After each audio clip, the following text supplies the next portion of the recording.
Tonight, as winter settles softly around you, let yourself sink deeper into the warmth of wherever you are resting. Feel the weight of the blankets against your body, how they press gently, holding you in place, anchoring you to this moment. Notice the quiet that surrounds you now. The distant sounds of the world have grown muffled, as if someone has drawn a thick curtain between you and everything that demands your attention. Here, in this space, there is nothing you need to do, nothing you need to solve, nothing waiting for your response. There is only rest, only stillness, only the gentle rise and fall of your own breathing.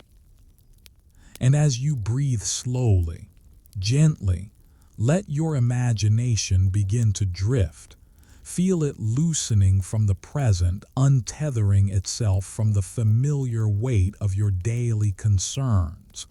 Let it float backward, through time, through memory, through the soft gray spaces between what is and what was. You are traveling now. Not with your body remains here safe and warm exactly where it should be, but your mind, your imagination, is drifting backward through the decades, through the centuries, to a city wrapped in snow and silence. It is Christmas Eve, 1879. And London, that vast, churning city of cobblestones and chimney smoke, has begun to freeze. Not slowly, not gently, but all at once, as if the sky itself has decided to pause the world. As if winter, in its ancient and patient wisdom, has chosen this particular night to remind the great city of its power. Snow falls so thick that the gas lamps along Regent Street have become nothing more than pale golden halos, barely visible through the white. Those famous lamps, hundreds of them, stretching for miles along the grand shopping streets, have been reduced to faint suggestions of light, distant stars glimpsed through clouds. The lamplighters have done their work, as they do every evening, climbing their ladders and touching flame to gas with long wooden poles. But tonight, their efforts seem almost futile against the vast white curtain descending from above. Carriages have stopped in the middle of roads, their horses led away to shelter by worried coachmen who know that no fare is worth a frozen animal. The hansom cabs that usually dart through London streets like black beetles, carrying passengers from theater to home, from party to party, they have vanished entirely. Shop windows, just hours ago glowing with Christmas displays of mechanical toys and silk ribbons and pyramids of wrapped packages, have gone dark one by one. Shutters have been drawn. Doors have been bolted. And the streets, those endless, crowded streets that never truly sleep, where hawkers cry their wares and newsboys shout the evening headlines and ladies lift their skirts above the muddy gutters, are emptying. The great city is holding its breath. And somewhere in this frozen landscape, a woman is walking. Her name is Catherine Wells. She is 28 years old. She works as a governess in a fine house in Mayfair, caring for children who are not her own, teaching them French and arithmetic, correcting their posture, reading them stories by the nursery fire. She is kind, She is patient. She is lonely in ways she does not often admit, even to herself. And tonight, she carries something precious tucked inside her coat, a small wrapped gift meant for her sister across the city. Inside the brown paper and the careful ribbon rests a locket, and inside the locket rests a photograph of their mother, who passed 3 winters ago in a bed too narrow for the love her daughters felt for her. Catherine has not seen her sister in nearly a year. Life has a way of filling the spaces between visits with work and obligation and the simple exhaustion of surviving. But tonight was supposed to change that. Tonight, the 2 sisters were supposed to sit by a fire together, drink tea, share bread, exchange small gifts and smaller stories. Tonight, Catherine was supposed to place the locket in her sister Eleanor's hands and watch her face as she opened it. Tonight was supposed to be a homecoming. But the blizzard came faster than anyone expected. The omnibuses have stopped running. The handsome cabs have vanished.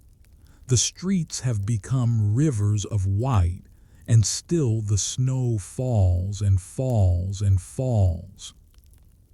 And now, as the temperature drops and the cold deepens, Catherine must choose: shelter in place and spend Christmas alone in the empty Mayfair house, or walk. As she chooses to walk. She chooses to walk across a frozen city, through streets she barely knows, past strangers she has never met, carrying a dead woman's face in a locket against her heart. And along the way, she will meet people who will change everything she understands about home.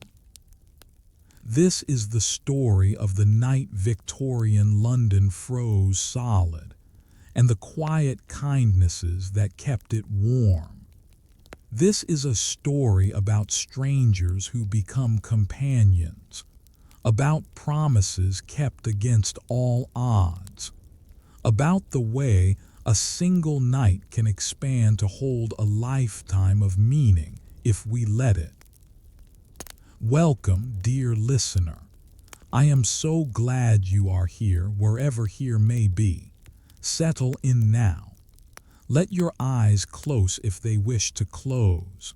Let your body grow heavy against whatever surface holds you.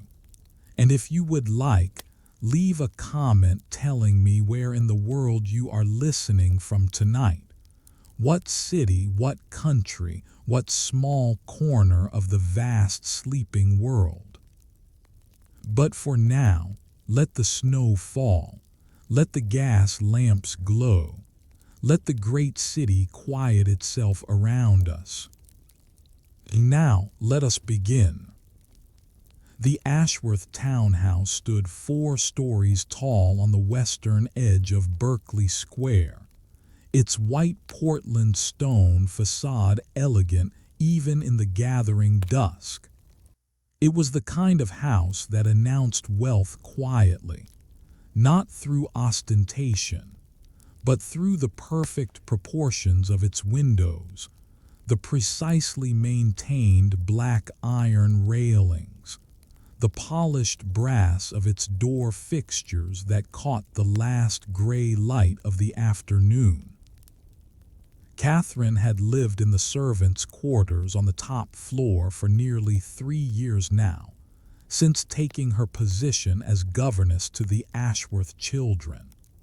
3 years of teaching young James his Latin verbs and young Sarah her watercolors.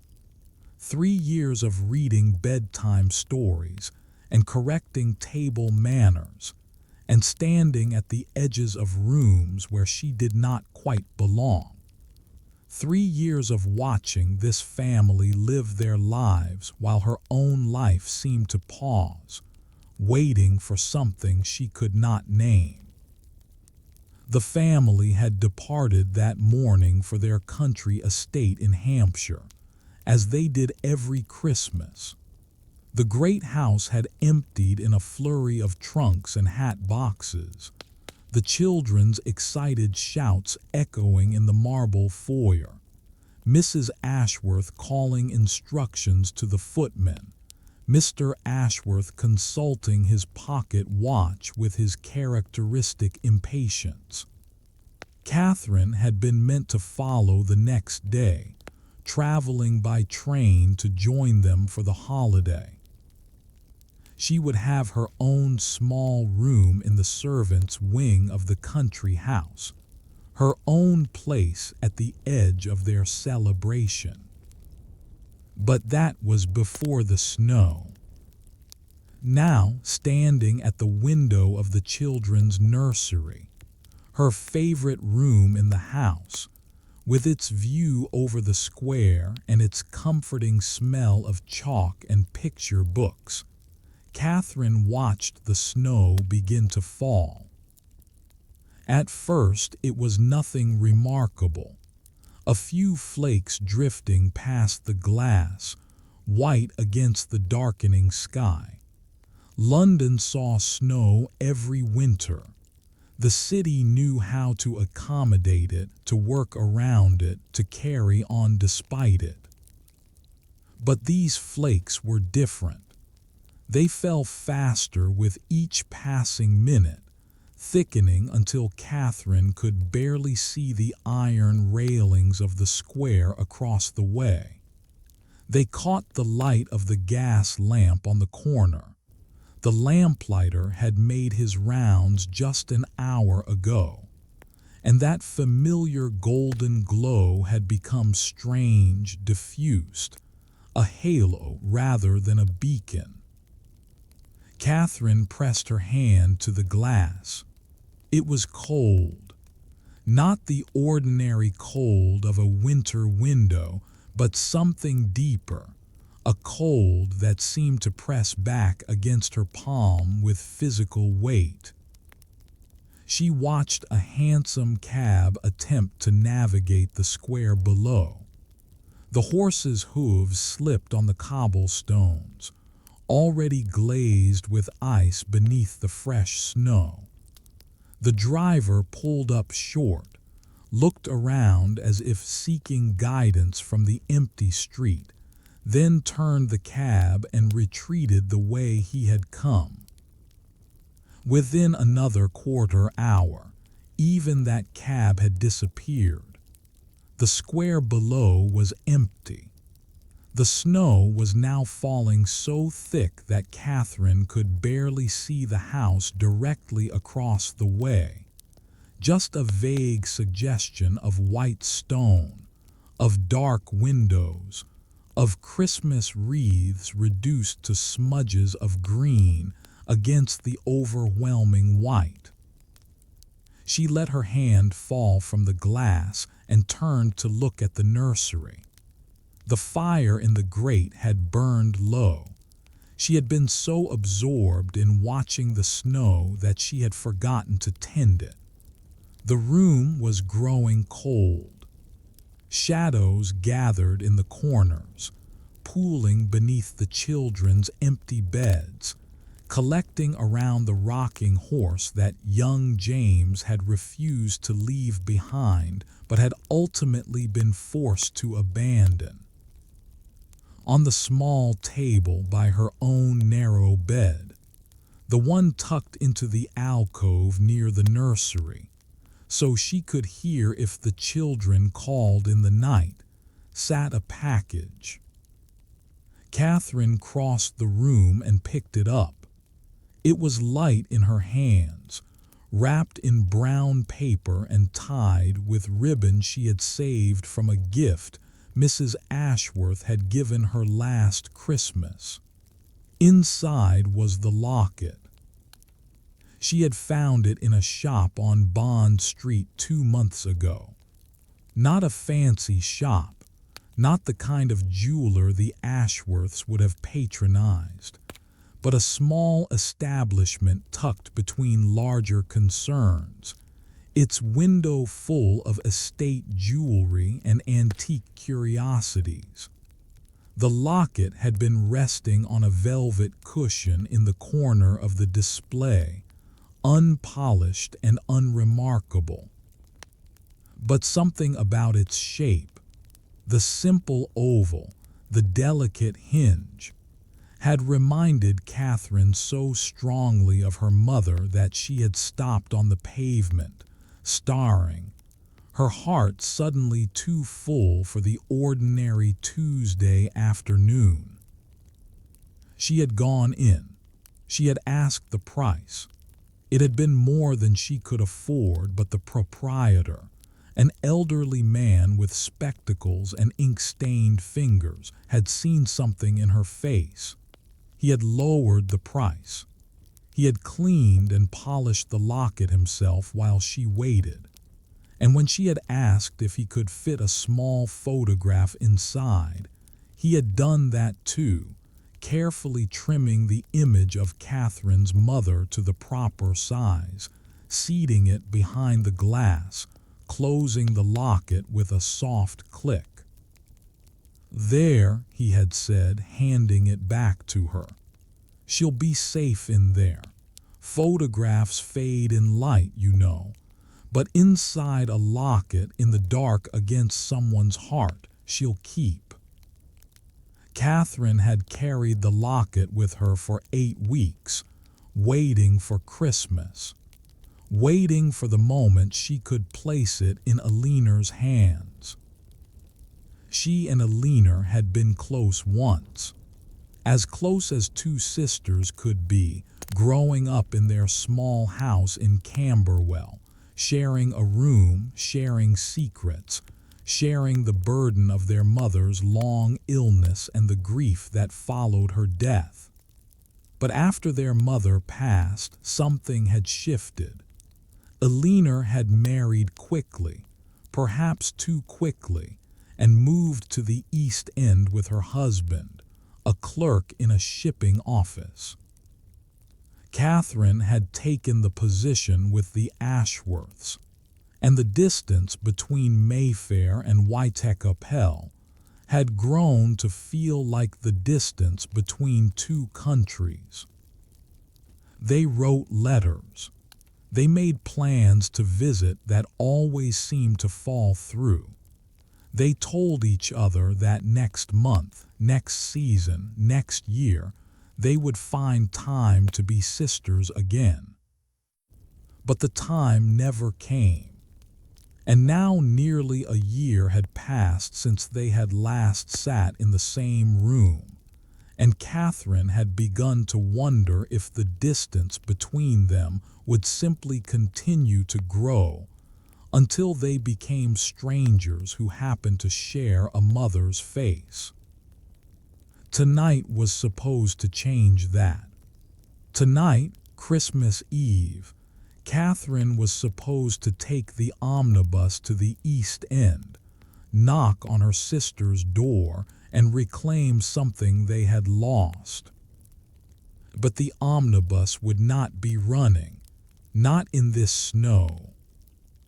Catherine looked down at the package in her hands. Such a small thing, such a light weight, but it felt in this moment like everything that mattered. A knock at the nursery door made her turn. A Miss Wells. It was Mrs. Adams, the housekeeper, a sturdy woman in her 50s with iron gray hair pulled back in a severe bun and eyes that had seen enough of life to be perpetually unsurprised by it. She had stayed behind to prepare the house for the family's return after New Year, and she had made it clear, with the particular directness of long-time servants, that she considered Catherine's plan to visit her sister on Christmas Eve to be unnecessary and potentially foolish. The roads are impassable, Miss Wells. Mrs. Adams stepped into the nursery, her black dress rustling, her hands clasped in front of her. I've just spoken with Mr. Trent next door. His coachman tried to make it to Piccadilly and had to turn back. The horses couldn't keep their footing. Catherine looked toward the window again. The snow had not lessened. If anything, it was falling faster now, the flakes smaller and harder, driven by a wind that had begun to moan softly around the corners of the house. "How bad is it?" she asked. "Bad enough that no one sensible is abroad. The cabs have all gone to ground. The omnibuses stopped running an hour ago.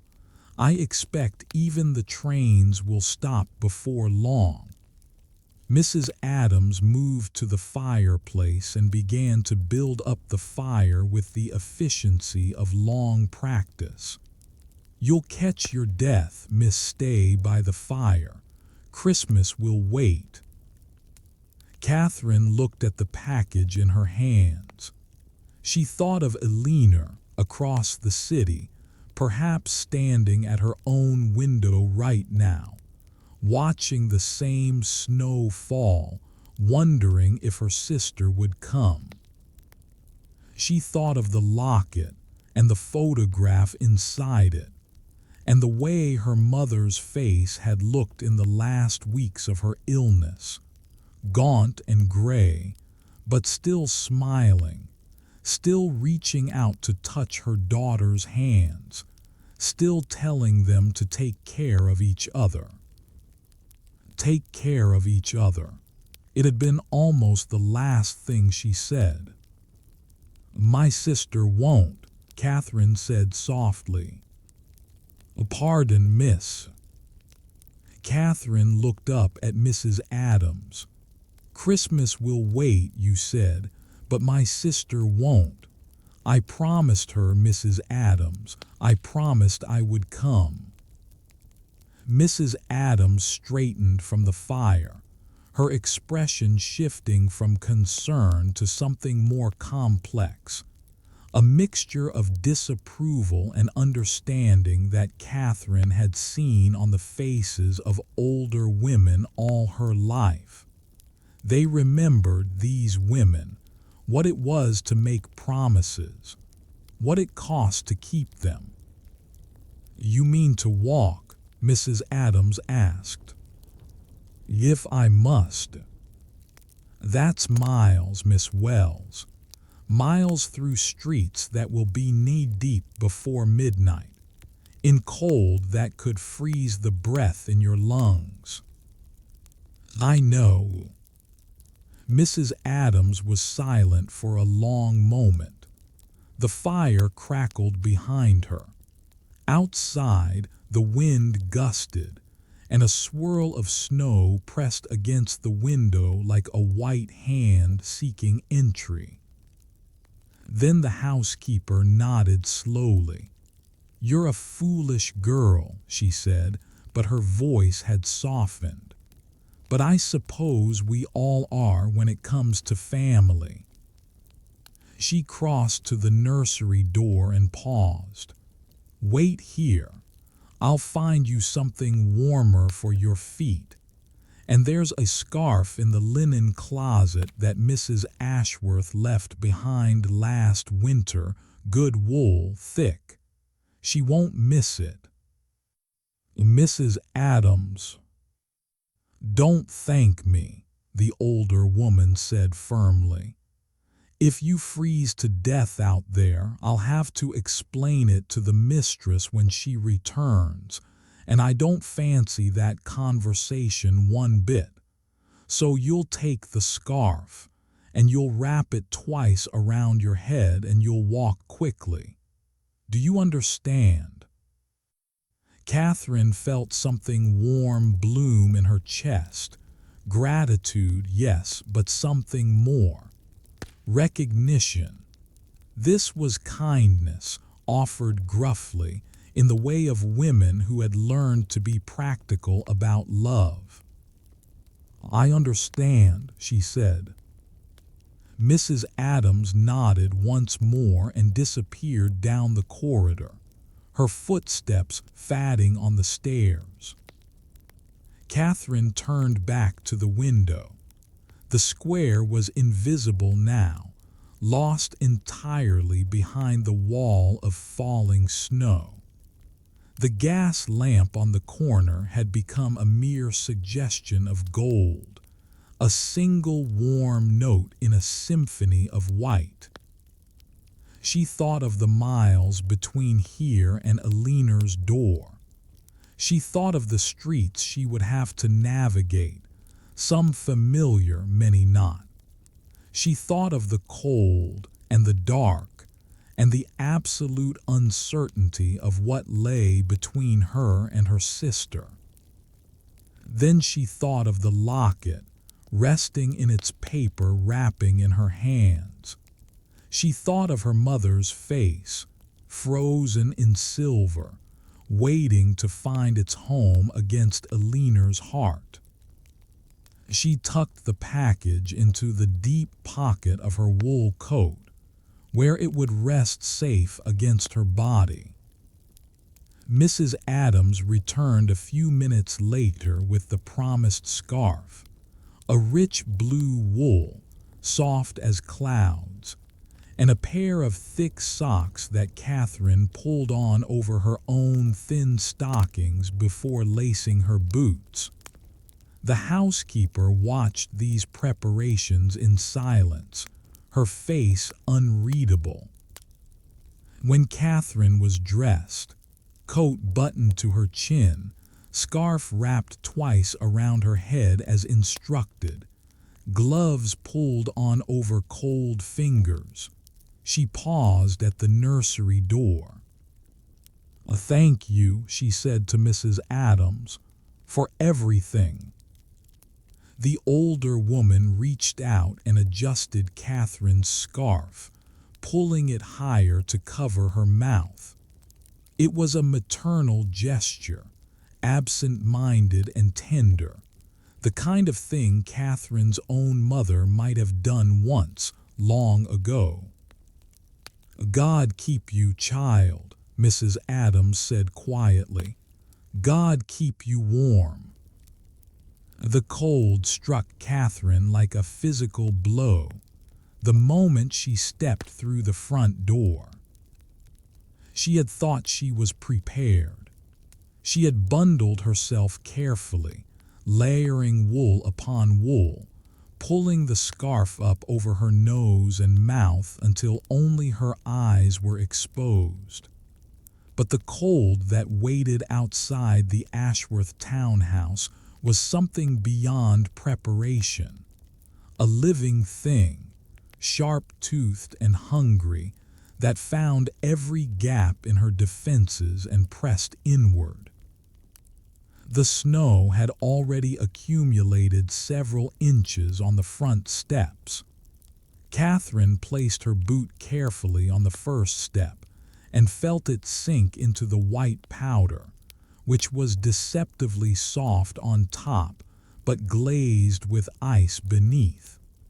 She gripped the iron railing, so cold it burned through her glove, and made her way down to the pavement with the caution of someone crossing a frozen stream. Berkeley Square stretched before her, transformed almost beyond recognition.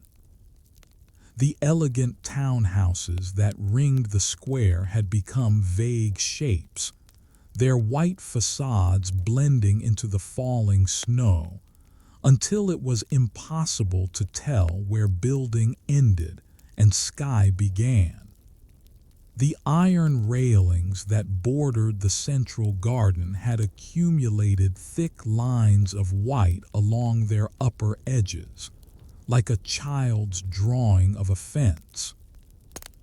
The garden itself, those carefully tended lawns and gravel paths, The benches where nursemaids sat in summer while their charges played had vanished entirely beneath an unbroken blanket of white. And the snow was still falling. Catherine tilted her face up and watched the flakes descend, countless millions of them, each one unique according to natural philosophers, though they looked identical to her eyes. White, cold, endless. They caught in her eyelashes. They landed on the dark wool of her coat and remained there, too cold to melt from her body heat, accumulating in a thin layer of white. She took a breath. The air was so cold it felt sharp in her lungs, a strange, clean sting that was not entirely unpleasant. Her breath plumed out before her in a cloud of white, indistinguishable from the falling snow for just a moment before it dispersed. She began to walk. Her boots crunched in the fresh snow with each step, leaving deep impressions that filled behind her almost as quickly as she made them. Within a block, she looked back and could barely see where she had walked. The snow was erasing her passage, smoothing over her footprints, making the world behind her as blank and trackless as the world ahead. The streets of Mayfair were eerily silent. This was a neighborhood that Catherine knew intimately, at least by day. She walked these streets every afternoon with the Ashworth children, taking them to the park or the lending library or the shop on Mount Street that sold penny candies in twisted paper wrappers. She knew the houses and their occupants, at least by sight. The elderly widow at number 14 who watched the street from her second-floor window. The family of 7 at number 22 whose children were always tumbling in and out of the front door. The young couple at number 30 who had a motor car, one of the first in the neighborhood, which the children loved to stop and admire. But tonight, all of these familiar houses had become strange and unknowable, their windows dark, their doors bolted against the storm. No faces appeared at windows, no doors opened to release laughing children or hurrying servants. The gas lamps that lined the street cast their usual golden glow, but the light seemed muffled, diminished, pressed down by the weight of the falling snow until each lamp was merely a vague aureole of warmth in the overwhelming white. Catherine walked north toward Regent Street, following the mental map she had constructed over 3 years of daily walks. Left here, then right at the corner, then straight on past the church until the church, St. George's, Hanover Square, where the Ashworths had their family pew. Its steeple should have been visible from here, rising above the surrounding rooftops, a familiar landmark in any weather. But tonight, Catherine could see nothing beyond the house directly in front of her. The falling snow had closed the world down to a radius of perhaps 20 feet in any direction. Beyond that, everything was white, not the white of snow precisely, but the white of absence, of void, of a world that had simply ceased to exist beyond the limits of her vision. She stopped walking and listened. A silence. Not the ordinary silence of a city street at night, which was never truly silent. There were always distant sounds, carriages on nearby roads, voices from open windows, dogs barking in courtyards. This was a deeper silence, a profound hush, as if the snow had wrapped the city in cotton and the world was holding its breath. She could hear her own heartbeat. She could hear the soft whisper of snow falling on snow, a sound so quiet it existed at the very edge of perception. She could hear her own breath, harsh and loud inside the wrap of her scarf. And then church bells, faint, impossibly distant, muffled almost beyond recognition, but bells nonetheless, calling out across the frozen city, marking some hour that Catherine could not determine. She began walking again. At the corner where Berkeley Street met Bruton Street, she paused. This was the corner where, on an ordinary evening, she would hail a hansom cab to carry her to the East End. The stand was just there, against the railings, where the drivers gathered to wait for fares, their horses stamping and blowing steam, the men calling out their availability to passing pedestrians. Tonight the stand was empty. Not merely unoccupied, empty in a way that suggested abandonment. A single horse blanket lay on the ground, half buried in snow, as if dropped in haste. The usual small cluster of cigarette ends and scattered straw that marked where the horses stood had been covered over entirely. There was no sign that anyone had been here in hours. Catherine stood at the corner and looked down the street in both directions. Nothing moved.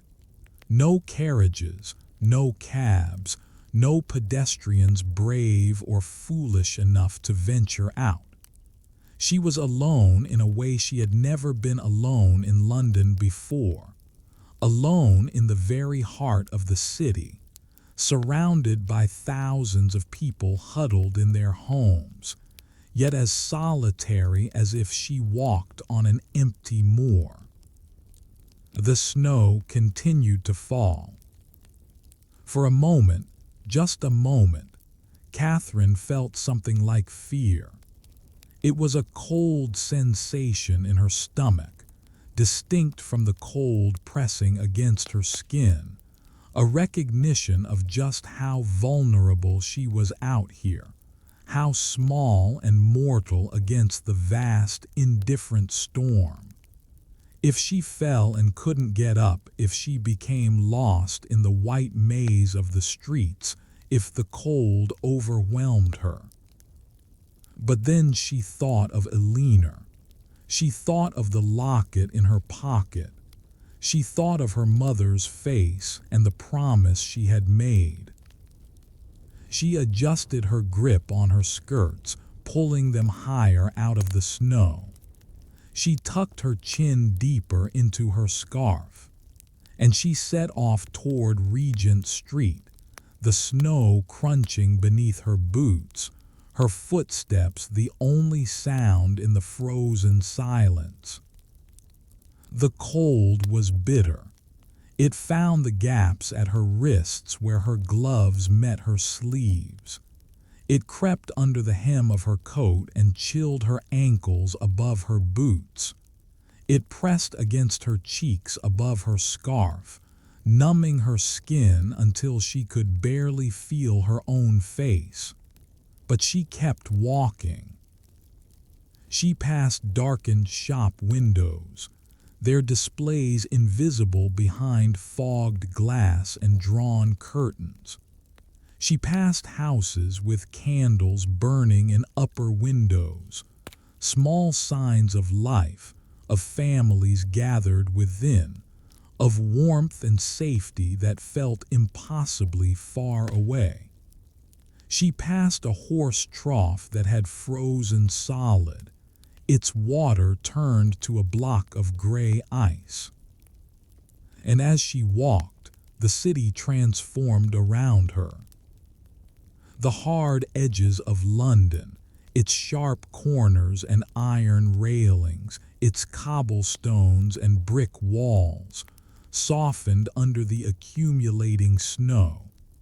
The city that Catherine knew, that vast churning mechanism of commerce and society, was becoming something else, something older, something quieter, something almost gentle. The snow was changing London, and perhaps Catherine thought as she walked, it was changing her too. Each step she took was a choice, a commitment, a small act of faith that the next step would be possible, that the street would continue beneath her feet, that her destination existed somewhere ahead in the white unknown. She did not know then that she would not walk this journey alone. She did not know that the storm that had emptied the streets would also fill them with strangers who would become more than strangers. She did not know that by the time she reached her sister's door, she would carry with her not just a locket, but a collection of kindnesses that would warm her for the rest of her life. All she knew in this moment was the next step, and the next, and the next. The city was transforming before her eyes, softening under the snow, becoming something quieter, something almost gentle. And Catherine walked on, her breath forming small clouds before her, the wrapped gift pressed close against her heart, her sister waiting somewhere ahead in the frozen night. Regent Street, when Catherine finally reached it, was both familiar and utterly strange. She had walked this street countless times, accompanying Mrs. Ashworth on shopping expeditions, chaperoning the children to see the Christmas displays in the great shop windows, simply passing through on her way from one part of the city to another. She knew its curve, the graceful sweep of the architecture that John Nash had designed decades ago, the way the grand buildings seemed to flow into one another in a continuous facade of columns and arched windows. But tonight, Regent Street had become a canyon of white. The gas lamps that lined the street were lit. She could see their glow, muted and golden, forming a procession of faint halos that marked the path of the street like a string of clouded pearls. But the light they cast barely penetrated the falling snow. The great shop windows that should have been blazing with Christmas displays were dark, their contents invisible behind fogged glass and iron shutters.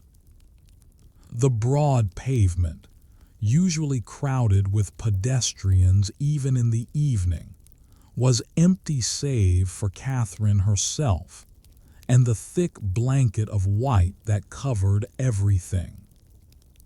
And then she saw him. A figure stood perhaps 50 yards ahead, nearly invisible against the snow, his form distinguishable only by movement. He was doing something, reaching upward, it seemed, with a long pole that he handled with the easy familiarity of decades of practice. As Catherine watched, a light bloomed above him, a gas lamp flaring to life, adding its warm glow to the string of illumination along the street. A lamplighter. Catherine walked toward him, her boots crunching in the snow, her breath clouding before her. As she drew closer, she could make out more details.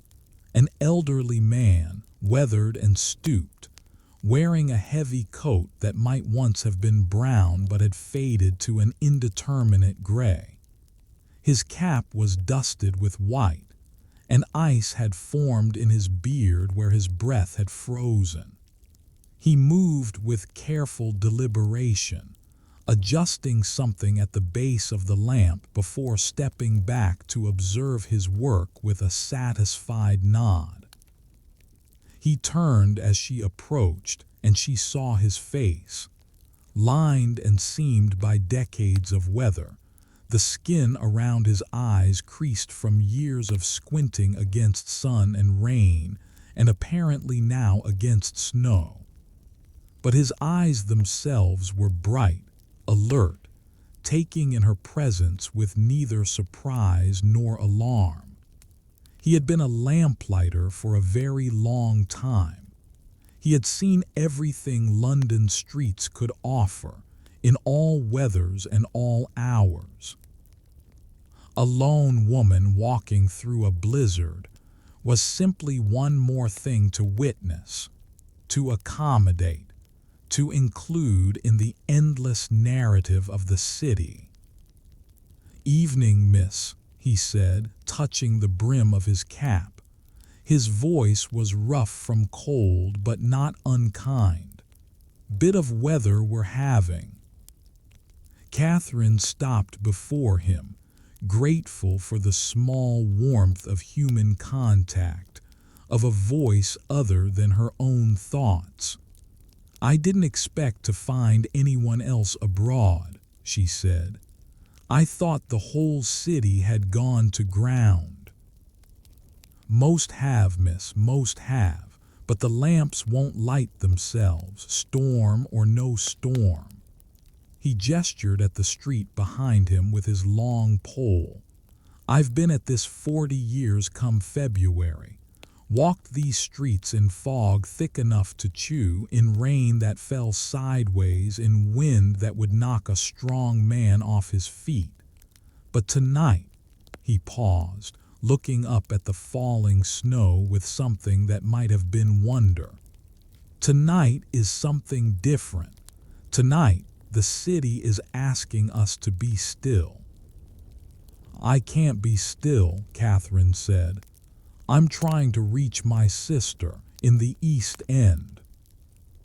The lamplighter's eyebrows rose slightly, the only indication of surprise his weathered face would permit.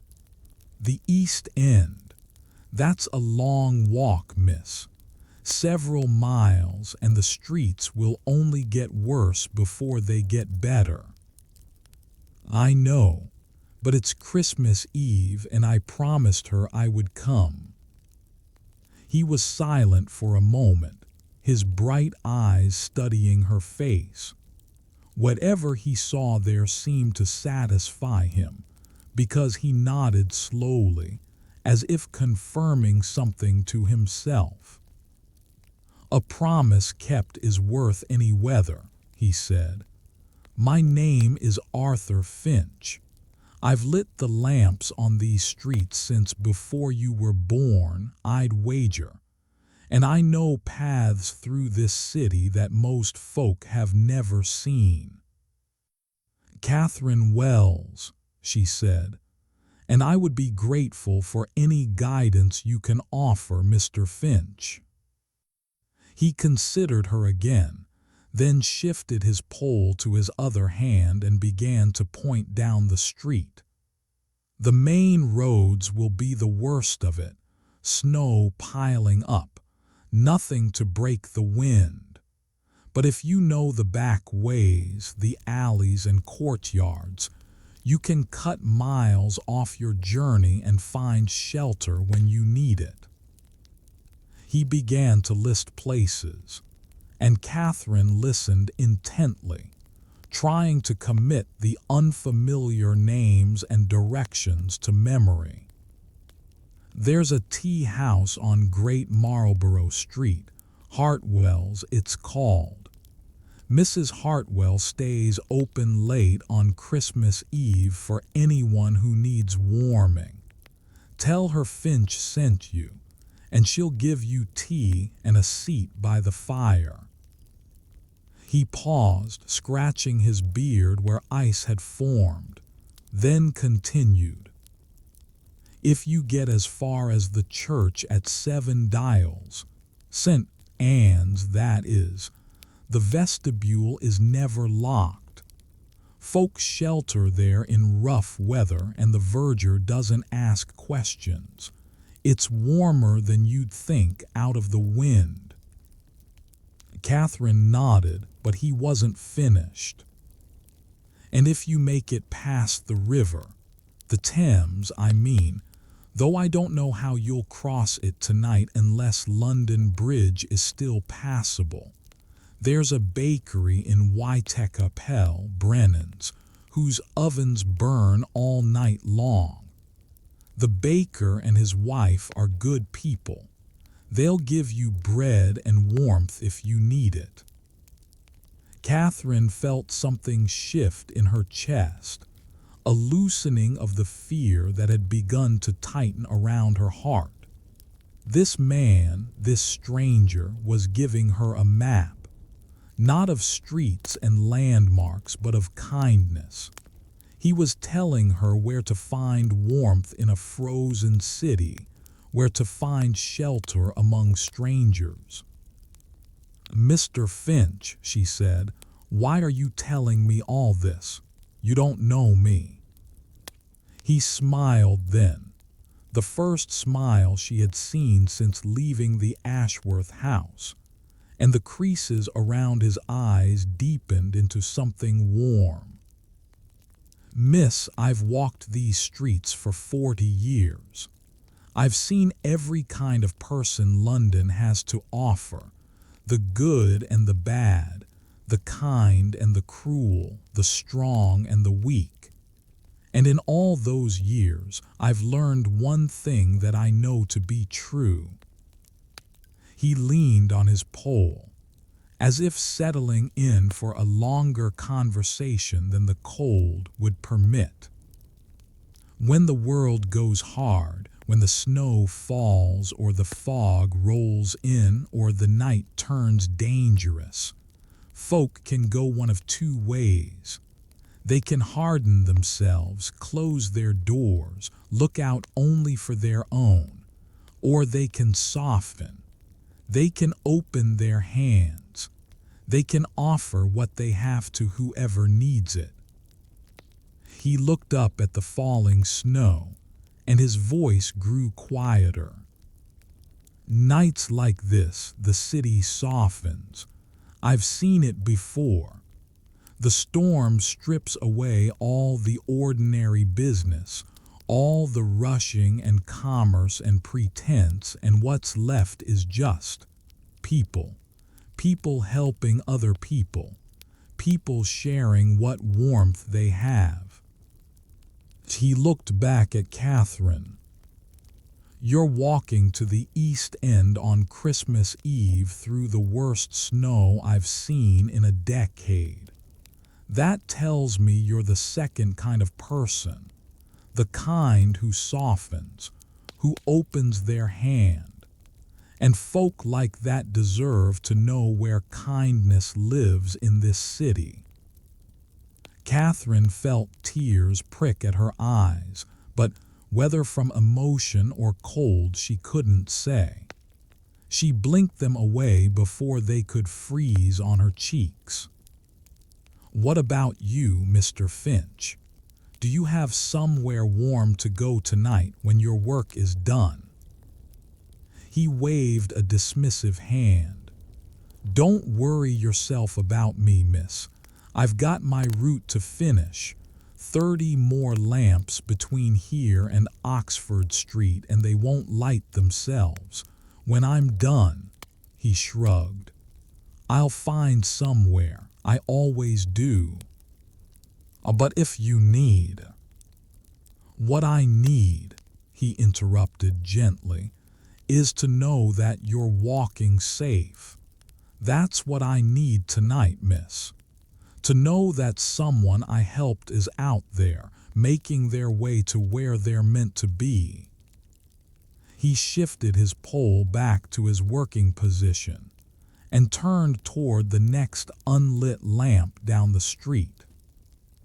I'll finish my route and then follow the same paths I told you about. If you need me, I'll find you. The snow always leads me where I'm meant to go.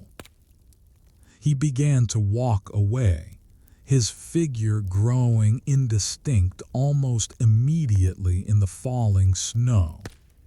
But after a few steps, he paused and looked back over his shoulder. Keep walking, Miss Wells. Accept the kindness you find. And when you reach your sister, he touched his cap again, a final gesture of farewell. Tell her that the lamplighters of London wish her a happy Christmas. Then he turned and continued on his way, his pole over his shoulder, his boots crunching steadily in the snow. Catherine watched him until she could no longer distinguish his figure from the white curtain of the storm, until he became just another shadow, and then not even that, absorbed into the vast, snowy silence of the city. But before he disappeared entirely, she saw one more lamp bloom to life in the distance, its golden glow pushing back the darkness just a little, marking the path through the frozen night. Mr. Finch touched the brim of his cap and turned back to his work, his figure slowly disappearing into the falling snow, another lamp blooming to life in his wake. And Catherine stood for a moment longer, the lamplighter's words warm in her chest, the map of kindness he had given her more valuable than any guide to London streets. Then she pulled her scarf higher against the cold, tucked her chin into its folds, and continued walking. The snow fell around her, soft and endless, and somewhere ahead, through the white maze of the frozen city, her sister was waiting. The snow continued to fall over London, thick and silent, as Catherine walked on. She had miles yet to go, miles of frozen streets and unknown turnings, of challenges she could not yet imagine. But she was no longer simply a woman walking alone through a storm. She was a woman carrying a map of kindness, drawn by a lamplighter who believed that the city softened when the world went hard. She was a woman with a locket in her pocket and a promise in her heart. And somewhere ahead, in the frozen night, strangers waited who would become more than strangers, who would become, by morning, something very like family.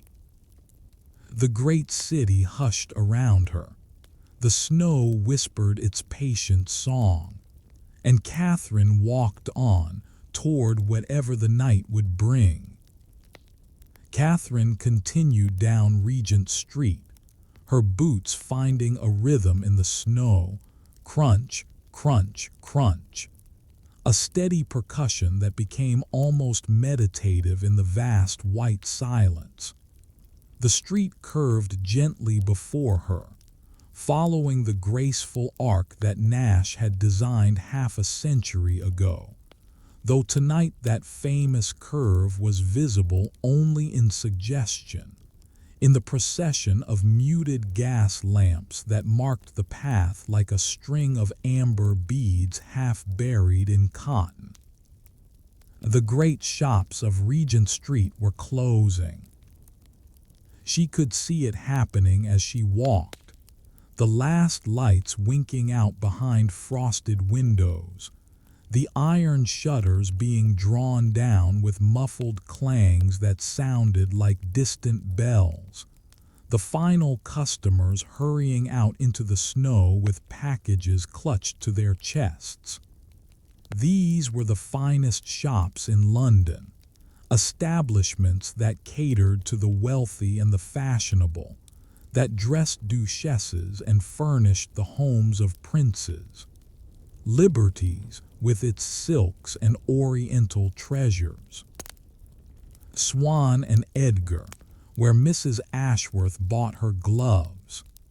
Dickens and Jones, whose Christmas windows the children had begged to see just last week. Catherine paused before one of these windows. She wasn't certain which shop it belonged to, the snow having obscured the signage, and peered through the glass at the display within. It was still lit, though dimly, by a single gas jet that someone had forgotten to extinguish. In its glow, she could see a winter tableau, mechanical toys arranged on a bed of cotton meant to represent snow, their movements stilled now that no shopkeeper remained to wind their keys. There was a tin soldier with a drum, frozen mid-beat, a porcelain ballerina on a music box, her arms raised in eternal preparation for a pirouette that would never come. A small wooden train on a circular track, its painted passengers staring blankly ahead at a journey perpetually postponed. And behind these toys, arranged in careful pyramids, were wrapped packages in every size and shape, gifts that would never be given, at least not tonight. Red ribbons and gold paper, green velvet bows and silver tissue, all the careful preparation of Christmas, suspended now behind cold glass, waiting for a morning that seemed impossibly far away. Catherine pressed her gloved hand to the window, leaving a brief impression in the frost before the cold seeped through and she pulled away. The mechanical toys stared back at her with painted eyes, and she felt, for just a moment, a strange kinship with them, figures frozen in the middle of a journey, waiting for someone to wind the key. But she could wind her own key. She could keep moving. She turned from the window and continued walking. The sound of iron shutters reached her ears again, closer this time, and she looked up to see a shopkeeper struggling to secure the front of his establishment, a modest jeweler's shop wedged between larger concerns. He was an elderly man, his white hair escaping from beneath a bowler hat that had seen better decades, his thin fingers fumbling with the shutter's latch in the cold. Catherine hesitated. She should keep walking. Every minute she spent stationary was a minute the cold could seep deeper into her bones, a minute the snow could accumulate further, making her journey harder. But the old man was struggling, his fingers clearly too numb to manage the simple mechanism, and she could not make herself walk past. "May I help?" she asked, stepping toward him. He looked up, startled. He had not heard her approach over the muffling snow. and his expression cycled quickly from surprise to relief to the particular gratitude of someone who had not expected kindness. "The latch," he said, his voice thin and reedy with cold. "My fingers won't cooperate if you could just—" Catherine removed her gloves, her fingers protesting immediately at the exposure to the frozen air, and worked the latch with fingers that were younger and, for the moment, more nimble than his. It took only a few seconds, and then the shutter was secured, the shop's treasures protected behind iron and wood. "Thank you, miss," the old jeweler said, pulling his own coat tighter around himself. "Thank you kindly. I don't know why I stayed so late. Hopping for one last customer, I suppose, but no one's coming out in this." "No," Catherine agreed, pulling her gloves back on and flexing her fingers to restore circulation. "No one sensible anyway." The jeweler looked at her more closely, taking in her snow-covered coat, her wrapped scarf, the determined set of her shoulders. "And yet here you are," he observed, "abroad on a night when even the cabs have given up. You must have somewhere important to be." "My sister," Catherine said. "Across the city. I promised I would come." The old man nodded slowly, and something in his face softened. A recognition, perhaps, of promises and their weight. "My wife passed last winter," he said quietly, "and every day since I've wished I'd made more promises to her, visited more often when she was alive, said more of what I meant." He reached out and touched Catherine's arm, the briefest contact through layers of wool. "Keep your promise, miss. Whatever it costs you, keep it." Then he turned and shuffled away through the snow, his figure quickly swallowed by the white curtain of the storm, leaving Catherine alone once more on the emptying street. She stood still for a moment, the old man's words settling into her like snowflakes finding their rest on the frozen ground. Then she adjusted her scarf, tucked her chin against the cold, and continued walking. The shops continued to close around her as she walked, shutters clanging down, lights winking out, the great commercial machinery of Regent Street grinding to a halt. It was strange to see this street so empty, so quiet. On any ordinary evening, even late, there would be carriages passing, pedestrians hurrying home from the theater or a dinner party, street vendors selling roasted chestnuts and hot potatoes to those still abroad. Chestnuts. The thought triggered a memory, or not a memory but an awareness. A scent cutting through the clean cold of the snow. Roasting chestnuts, warm and earthy and impossibly inviting. Catherine stopped and looked around, trying to locate the source of the smell. And there, perhaps 30 yards ahead, she saw a small cart parked against a lamppost. A chestnut seller's cart, its brazier still glowing with coals, a thin column of smoke rising to mingle with the falling snow. The vendor was packing up, hastily transferring his remaining chestnuts into a sack, clearly preparing to abandon his post and seek shelter.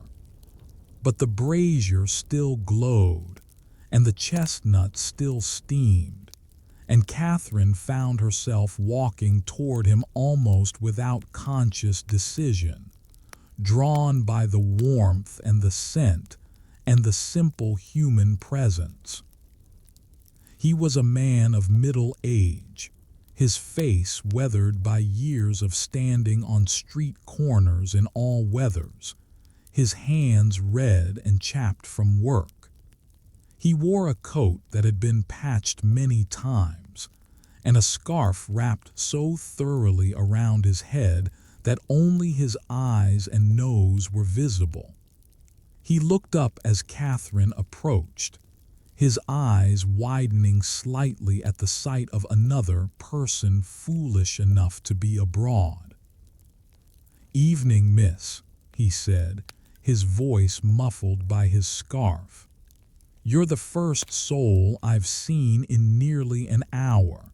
Thought I was the last person left in London." "It feels that way," Catherine agreed. "The whole city has gone inside." "Can't blame them." The vendor gestured at the snow swirling around them. "This is a night for fires and blankets, not for standing about on street corners selling nuts." He paused, then seemed to reach a decision. He scooped a generous portion of hot chestnuts into a paper cone and held it out to her. "Here, take these." Catherine reached for her purse, the small amount of money she had brought with her for the journey, but the vendor waved her off. "No, no, put your money away, miss. It's Christmas Eve, and you're the only customer I'm likely to have tonight. Consider it my gift to whoever's still walking."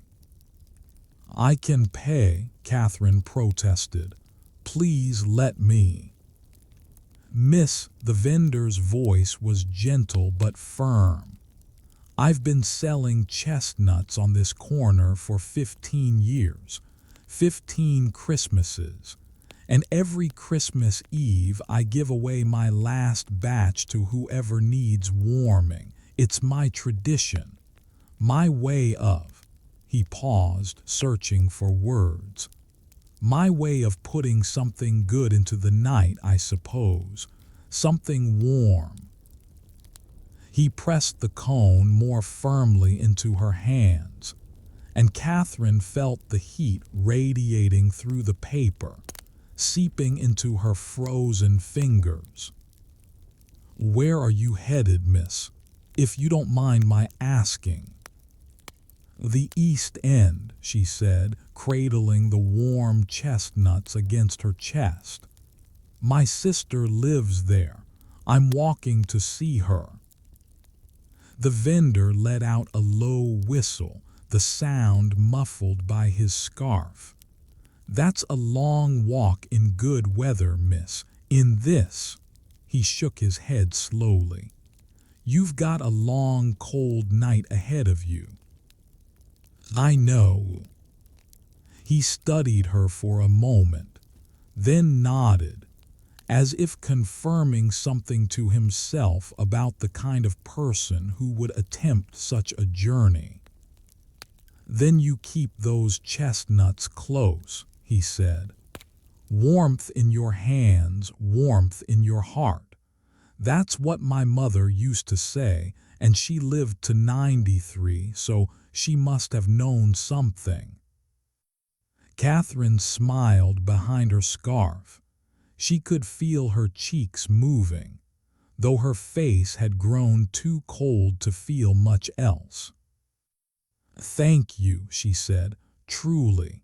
I don't know your name, but I'll remember this kindness."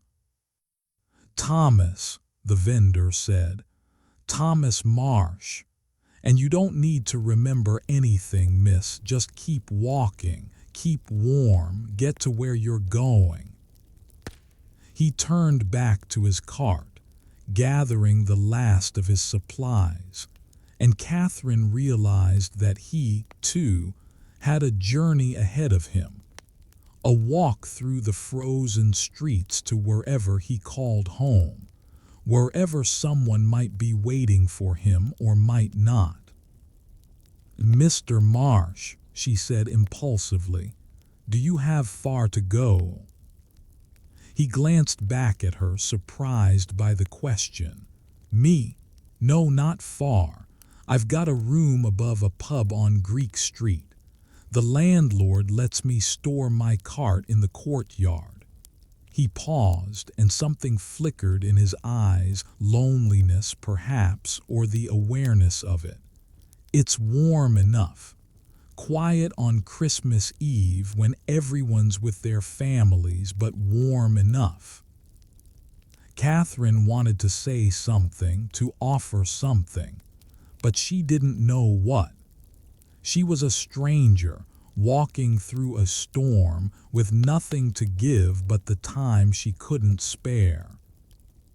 So she simply nodded and said, "Happy Christmas, Mr. Marsh." "Happy Christmas, miss." He touched his forehead in a gesture of farewell. "Now go on before those chestnuts get cold." Catherine turned and continued walking, the paper cone warm in her hands, the scent of roasted chestnuts rising around her like a small portable hearth. She ate as she walked, the nuts warm and sweet and faintly smoky, and each one felt like a small act of defiance against the cold, a reminder that warmth existed, that kindness existed, that even in the frozen heart of a snowstorm, there were strangers willing to share what they had. The vendor's cart disappeared behind her into the swirling white, and soon there was only the snow and the silence and the muffled glow of gas lamps marking her path. But the chestnuts warmed her hands, and the memory of Thomas Marsh's kindness warmed something deeper, and Catherine walked on through the frozen night. The warmth of the chestnuts spread through her palms, a small ember of kindness carried forward into the deepening night.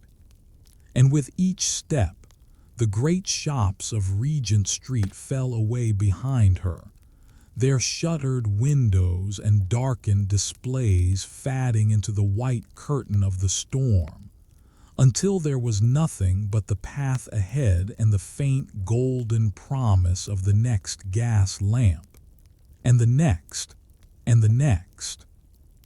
The snow was thickening. Catherine had noticed it gradually, the way each step required slightly more effort than the last, the way her boots were sinking deeper with each passing minute. What had been a layer of perhaps 3 inches when she left the Ashworth house had grown to something closer to 6, and in places where the wind had blown it into drifts against buildings and railings, it reached almost to her knees. She walked now with one hand trailing along the shop fronts, feeling her way as much as seeing it. The buildings had become her guides, their solid presence reassuring against her palm even when she could barely make out their shapes through the falling white. Cold iron railings, rough brick walls, smooth glass windows, frosted and dark. Each surface told her something about where she was, about what lay ahead. The cold was deeper now, too. It had found its way past her defenses with the patience of water seeping through stone. Her feet, despite the thick socks Mrs. Adams had provided, were growing numb. Her fingers, even inside her gloves, had begun to ache with that peculiar burning sensation that preceded true cold. And her face, what little of it remained exposed above her scarf, felt tight and strange, as if the skin itself had begun to freeze. She had finished the chestnuts some time ago, and their warmth was now only a memory.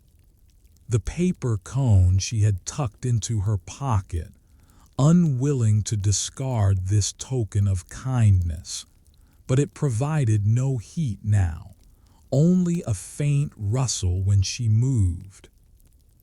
She needed to stop, just briefly, just long enough to feel warmth again, to restore some sensation to her frozen extremities, to gather strength for the miles still ahead. But where?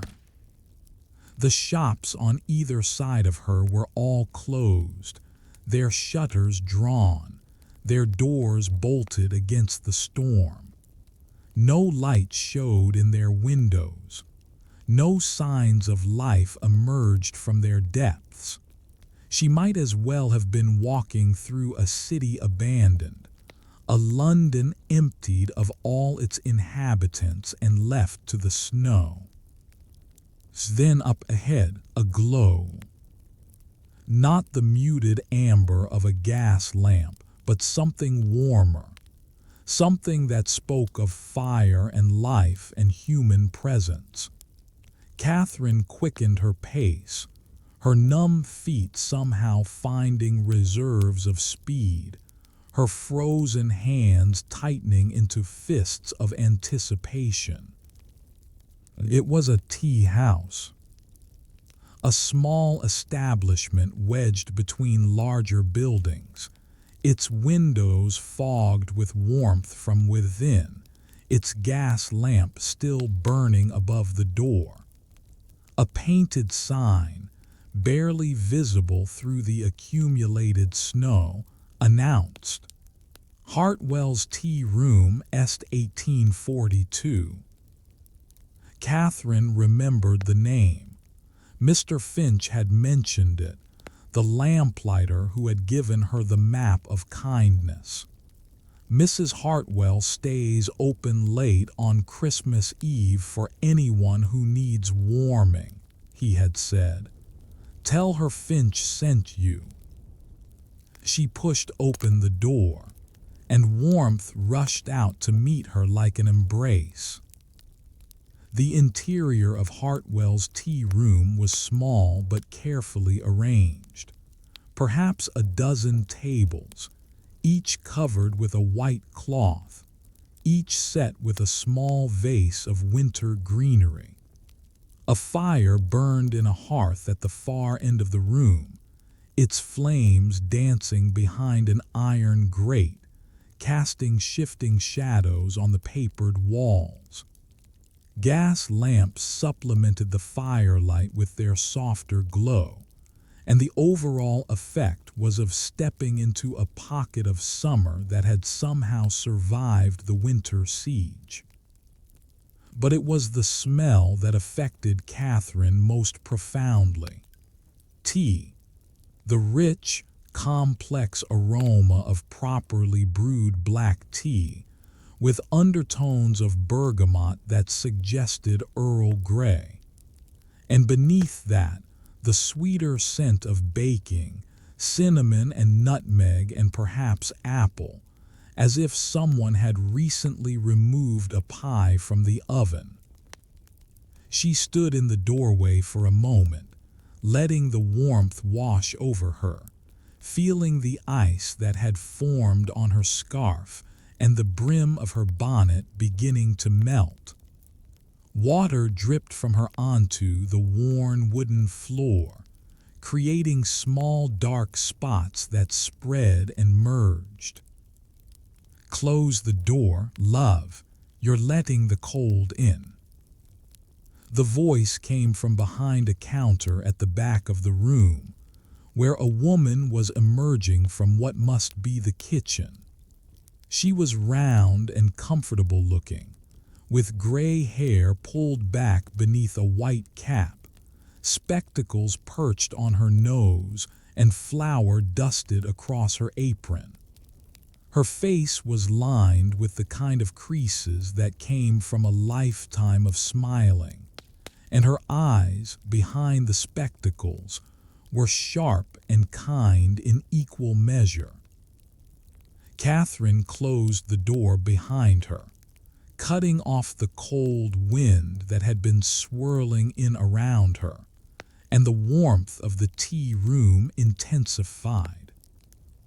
"There now," the woman said, coming around the counter with the brisk efficiency of someone who had spent decades managing this small domain. "Look at you, frozen half to death. Come sit by the fire. I'll bring you tea." "I can pay," Catherine said, the words automatic, though her tongue felt clumsy with cold. "Of course you can, love, but we're not talking about payment yet. We're talking about getting you warm before you turn into an icicle right here on my floor." The woman, Mrs. Hartwell, surely took Catherine's arm and guided her toward a small table near the hearth. "Sit. Breathe. The tea will be ready in a moment." Catherine sat, her frozen body folding gratefully into the wooden chair, her hands reaching toward the fire almost of their own accord. The heat was almost painful on her numb fingers, a fierce tingling that bordered on burning, but she didn't pull away. She needed the warmth too desperately to care about comfort. She looked around the room as sensation gradually returned to her extremities. There were other patrons here, just a few, clustered in their own small islands of warmth. A gentleman by the window, reading a newspaper by the light of a gas lamp, his tea cooling untouched beside him. A young couple at a corner table, holding hands across the white cloth, speaking in murmurs too low to hear. An elderly woman near the kitchen, knitting something in dark wool, her needles clicking in quiet rhythm. All of them seemed oblivious to the storm raging outside, cocooned in the tea room's warmth, suspended in a bubble of peace that the world could not touch. Mrs. Hartwell returned with a tray, a pot of tea, a cup and saucer, a small pitcher of milk, and Catherine's heart lifted. A plate with 2 slices of something that looked like spiced cake, still faintly steaming. "There we are," Mrs. Hartwell said, setting the tray on Catherine's table and beginning to pour. "Earl Grey, with a bit of honey already stirred in, good for the throat when you've been breathing cold air. And my apple cake, fresh from the oven not half an hour ago." "Mrs. Hartwell," Catherine said, "I should tell you Mr. Finch sent me. Arthur Finch, the lamplighter. He said you stay open late on Christmas Eve." Mrs. Hartwell's face softened at the name.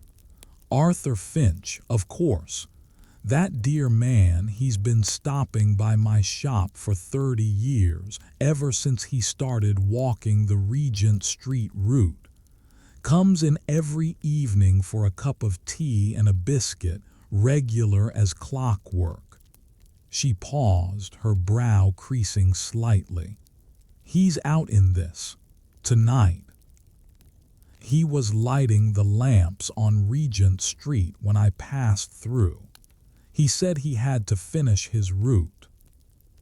"That man," Mrs. Hartwell shook her head, but there was fondness in the gesture.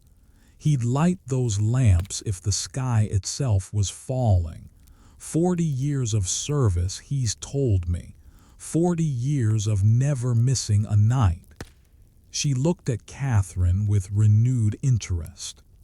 "And you, where are you going on a night like this, that Arthur Finch would send you to my door?"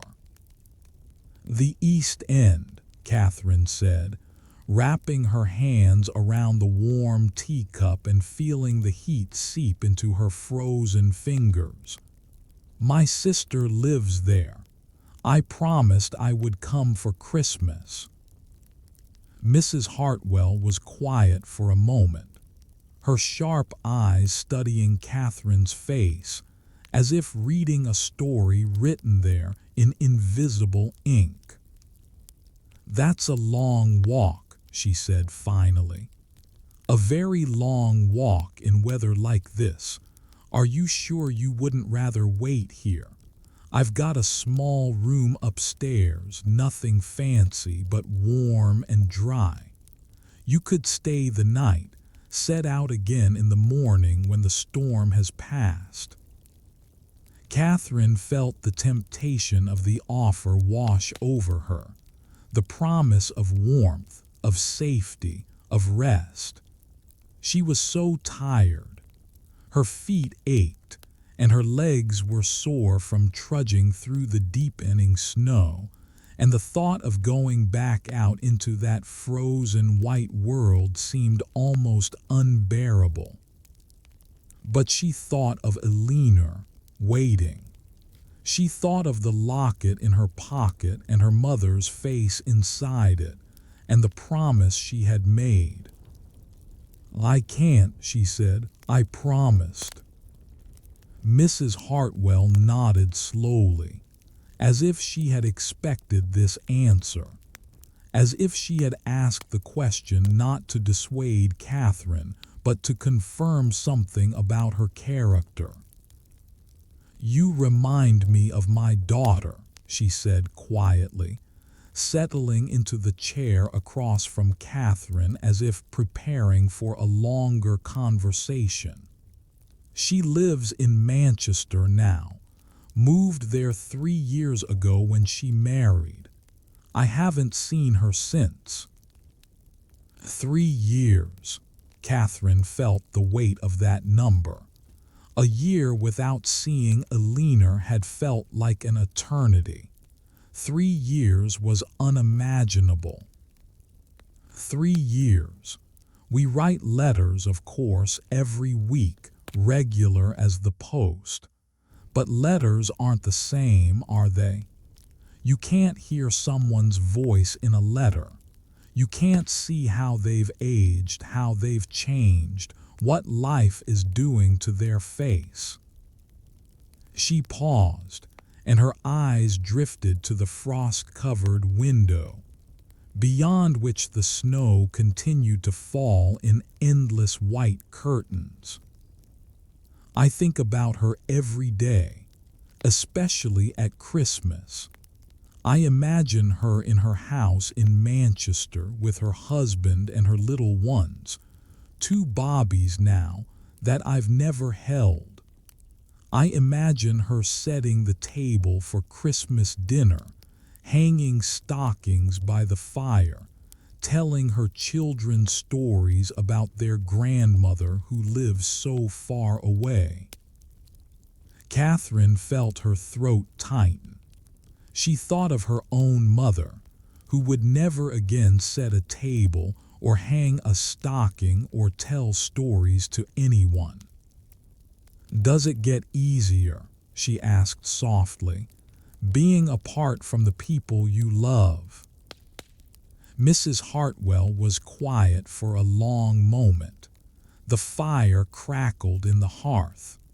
The gentleman by the window turned a page of his newspaper. The knitting needles of the elderly woman clicked their quiet rhythm. "No," Mrs. Hartwell said finally, "it doesn't get easier. You just learn to carry it differently. The missing becomes part of you, like a weight in your pocket that you stop noticing after a while, but it's always there." She reached out and touched Catherine's hand. A brief, warm contact that seemed to transmit years of understanding. That's why you're walking tonight. That's why you won't stop here, no matter how warm my fire is or how soft my spare bed. You know what I know, that the missing never stops and the only cure for it is presence. Being there, showing up.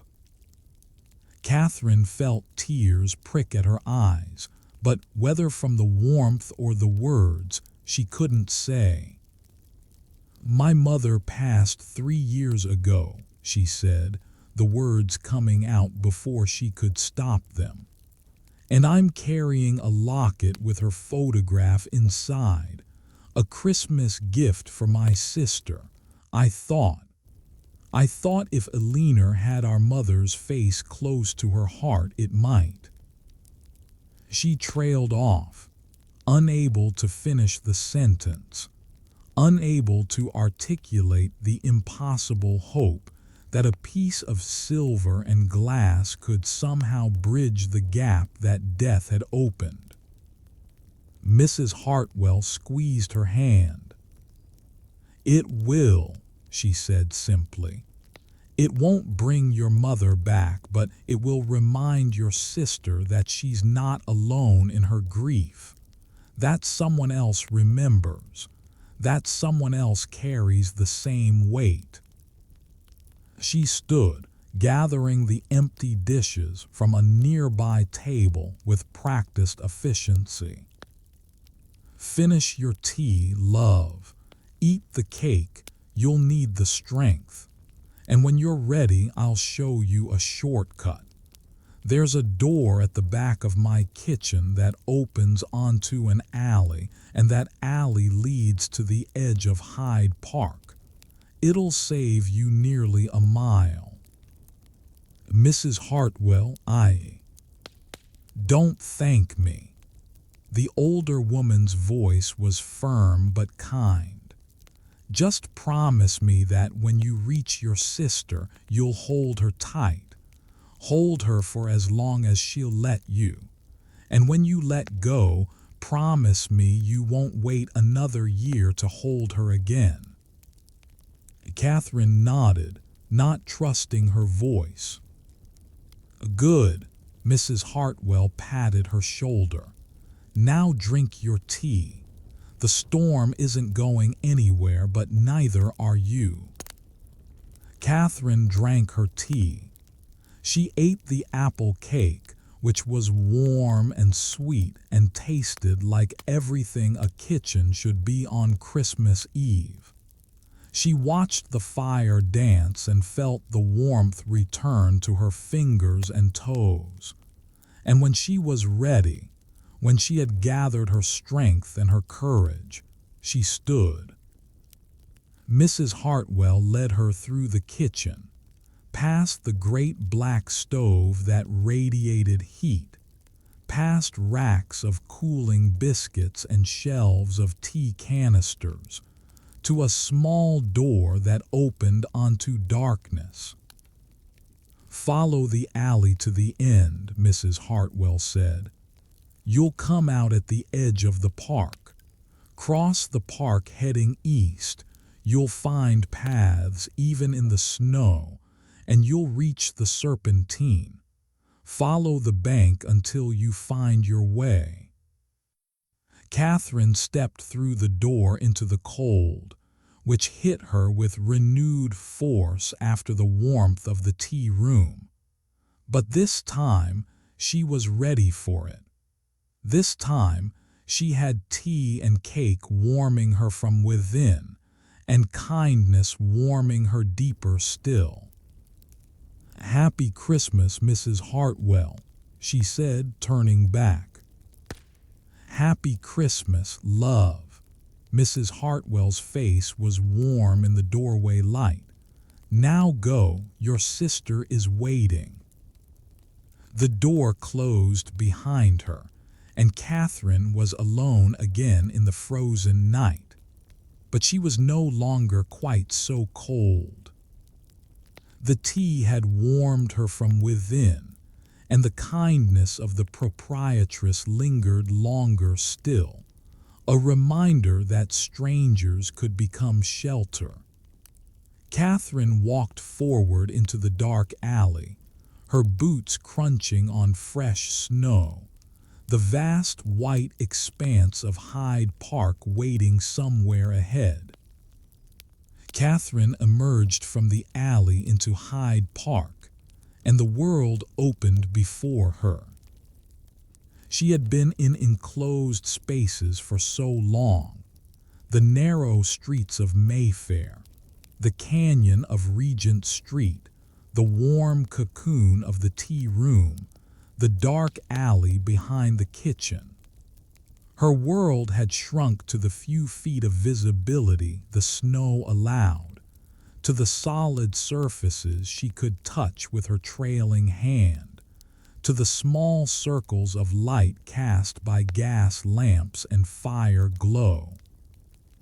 But now there were no buildings to hem her in, no railings to mark the boundaries of her path, no walls to touch or lamps to follow. There was only the park, vast and white and silent, stretching away in every direction until it merged seamlessly with the falling snow and the gray sky above. Catherine stood at the edge of this whiteness and breathed. The air was different here, cleaner, colder. It tasted of nothing but winter itself, of ice crystals and open space and the peculiar purity of snow that has never touched a chimney or a cobblestone. She drew it into her lungs and felt it spread through her chest like cool water, washing away some of the tension she had carried since leaving the Ashworth house. She began to walk. The paths of Hyde Park were buried now, invisible beneath the accumulating white, but Catherine found she could still sense them, slight depressions in the snow where the ground had been packed by countless feet, faint suggestions of direction that her boots seemed to find without conscious effort. She walked slowly, carefully, feeling her way forward into the white emptiness. The trees of the park rose around her like pillars in a vast cathedral, their bare branches black against the pale sky, their trunks dark anchors in the drifting white. Snow had accumulated on every branch and twig, transforming the familiar English oaks and elms into something otherworldly, trees from a fairy tale, trees from a dream, trees that seemed to belong to some northern forest where wolves still hunted and magic still lived. Catherine passed beneath these trees in silence, her footsteps muffled by the snow, the only sound in the world the soft whisper of flakes falling upon flakes. And then she saw the Serpentine. The long, curving lake at the heart of Hyde Park had begun to freeze. Not solid, not yet. The center of the lake still showed dark water, moving sluggishly beneath its burden of ice floes. But the edges had crystallized, pale fingers of ice reaching out from both banks, growing toward each other across the narrowing channel, as if the lake were slowly closing its eyes. Catherine stopped at the bank and looked out across the frozen water. The surface of the ice glowed faintly in the dim light, a pale silver that seemed to generate its own luminescence, as if the frozen water had captured moonlight from some other night and was slowly releasing it into the darkness. The snow fell upon this silver surface and rested there, building thin layers of white upon the gray ice, creating a palimpsest of winter that grew deeper with each passing minute. There was no sound from the lake, or rather there was a sound, but it was so low and so slow that it seemed less like sound than like the memory of sound. A creaking, a settling, the deep, resonant groan of water becoming something else, of liquid surrendering to solid, of flow becoming stillness. Catherine listened to this sound, and something in her chest loosened. She thought of her mother who had loved winter, not the bitter cold of illness and death, but the clean cold of childhood, of skating on frozen ponds, of building snowmen in the garden, of catching snowflakes on her tongue and claiming each one tasted different. Her mother had told Catherine and Eleanor that winter was nature's way of resting, of gathering strength for the burst of spring to come. "Nothing that sleeps is truly gone," she had said, her thin hands folded on her blanket in those last weeks. "It's just waiting to wake up." Catherine touched the pocket where the locket rested. Her mother's face, frozen in silver, waiting inside its dark enclosure. She thought of Eleanor, too, her sister who had always been braver, always been stronger, always been the one who walked into the storm while Catherine hung back. Eleanor who had held their mother's hand in the final hours while Catherine wept in the hallway. Eleanor who had made the funeral arrangements, sorted the belongings, dealt with the solicitors, while Catherine could barely manage to get dressed in the morning. And now Eleanor was waiting across the city, perhaps standing at her own window, watching the same snow fall, wondering if her sister would come. Catherine had been walking through the frozen city thinking she was searching for home, but standing here, at the edge of the frozen serpentine, she began to understand something different. Home was not a place. It was not a house in the East End or a room in a Mayfair townhouse. Home was the warmth you carried with you. Home was the people who waited. Home was the act of walking through the storm because someone you loved was on the other side. She whispered to herself, her voice barely audible above the falling snow, "Just keep walking. Just keep walking." And she did. She walked along the edge of the serpentine, following the curving bank as it wound through the park. The ice creaked and settled beside her. The snow fell softly, endlessly, as if the sky had an infinite supply and was in no hurry to exhaust it. Occasionally, she saw the footprints of birds preserved in the fresh white, small delicate impressions that filled almost as quickly as she noticed them, erased by the constant accumulation. She passed a bench, nearly buried in snow, its wooden slats just visible beneath the white covering. In summer, she knew, this bench would be occupied, nursemaids with prams, young lovers sharing secrets, elderly gentlemen feeding the ducks that swam on the serpentine's summer waters. Now it was empty, abandoned, waiting for a warmth that would not come for months. Catherine did not stop. She could not stop. But she felt the bench's patience as she passed, the quiet acceptance of being covered, of being forgotten, of waiting through the dark, cold months for the return of light and life. She walked on. The far side of the park was approaching now. She could sense it more than see it. A darkness ahead that was subtly different from the darkness around her.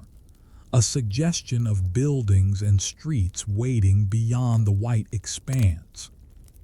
The frozen serpentine curved away to her right, its silver surface receding into the falling snow, its groans and creaks fading until there was only silence and the soft whisper of her own footsteps. The trees thinned. The open expanse of the park began to give way to the geometric order of the city, and ahead, barely visible through the snow, Catherine could see the dark shapes of buildings rising against the gray sky. She had crossed the park. She had passed through the white cathedral of the trees and the silver sanctuary of the frozen lake. And now London waited for her again. London with its streets and strangers, its challenges and its kindnesses, its promises of warmth and its threats of cold. Catherine paused at the edge of the park and looked back. The serpentine was invisible now, lost behind the curtain of falling snow. The trees had become mere suggestions of darkness. The world she had just walked through had closed behind her like a door, sealing away that dreamlike passage through the frozen heart of the park. But she carried something from that crossing, something she could not name but could feel. A stillness, a patience, an understanding that sometimes the journey itself was the destination, and that walking through winter was its own kind of prayer. She turned back toward the city and continued walking. The serpentine glowed faintly beneath its skin of ice, and Catherine continued along its edge, the snow falling softly, endlessly, as if time itself had slowed to match her footsteps. And when she finally emerged from the park into the streets beyond, she carried the silence of that frozen lake within her, a pool of stillness at the center of her chest that no storm could disturb. The streets on the far side of Hyde Park were unfamiliar to Catherine. She had rarely ventured into this part of London. It lay between the wealthy quarters of the West End and the more modest neighborhoods to the east, a transitional zone of small shops and aging townhouses, of streets that had been fashionable a generation ago and were now simply respectable. In daylight, in fair weather, she might have navigated them easily enough, following the flow of pedestrians, asking directions when needed. But tonight, in the snow, with visibility reduced to a few dozen yards, the streets became a maze. She walked with less certainty now, no longer able to trail her hand along the shop fronts as she had in the more commercial districts. These were residential streets, their houses set back behind small gardens, their railings and gates presenting obstacles rather than guides. She stumbled more than once on uneven paving stones hidden beneath the snow. She took wrong turnings that led to dead ends, forcing her to retrace her steps, wasting precious time and energy. And the cold was sharper here, away from the protection of the buildings.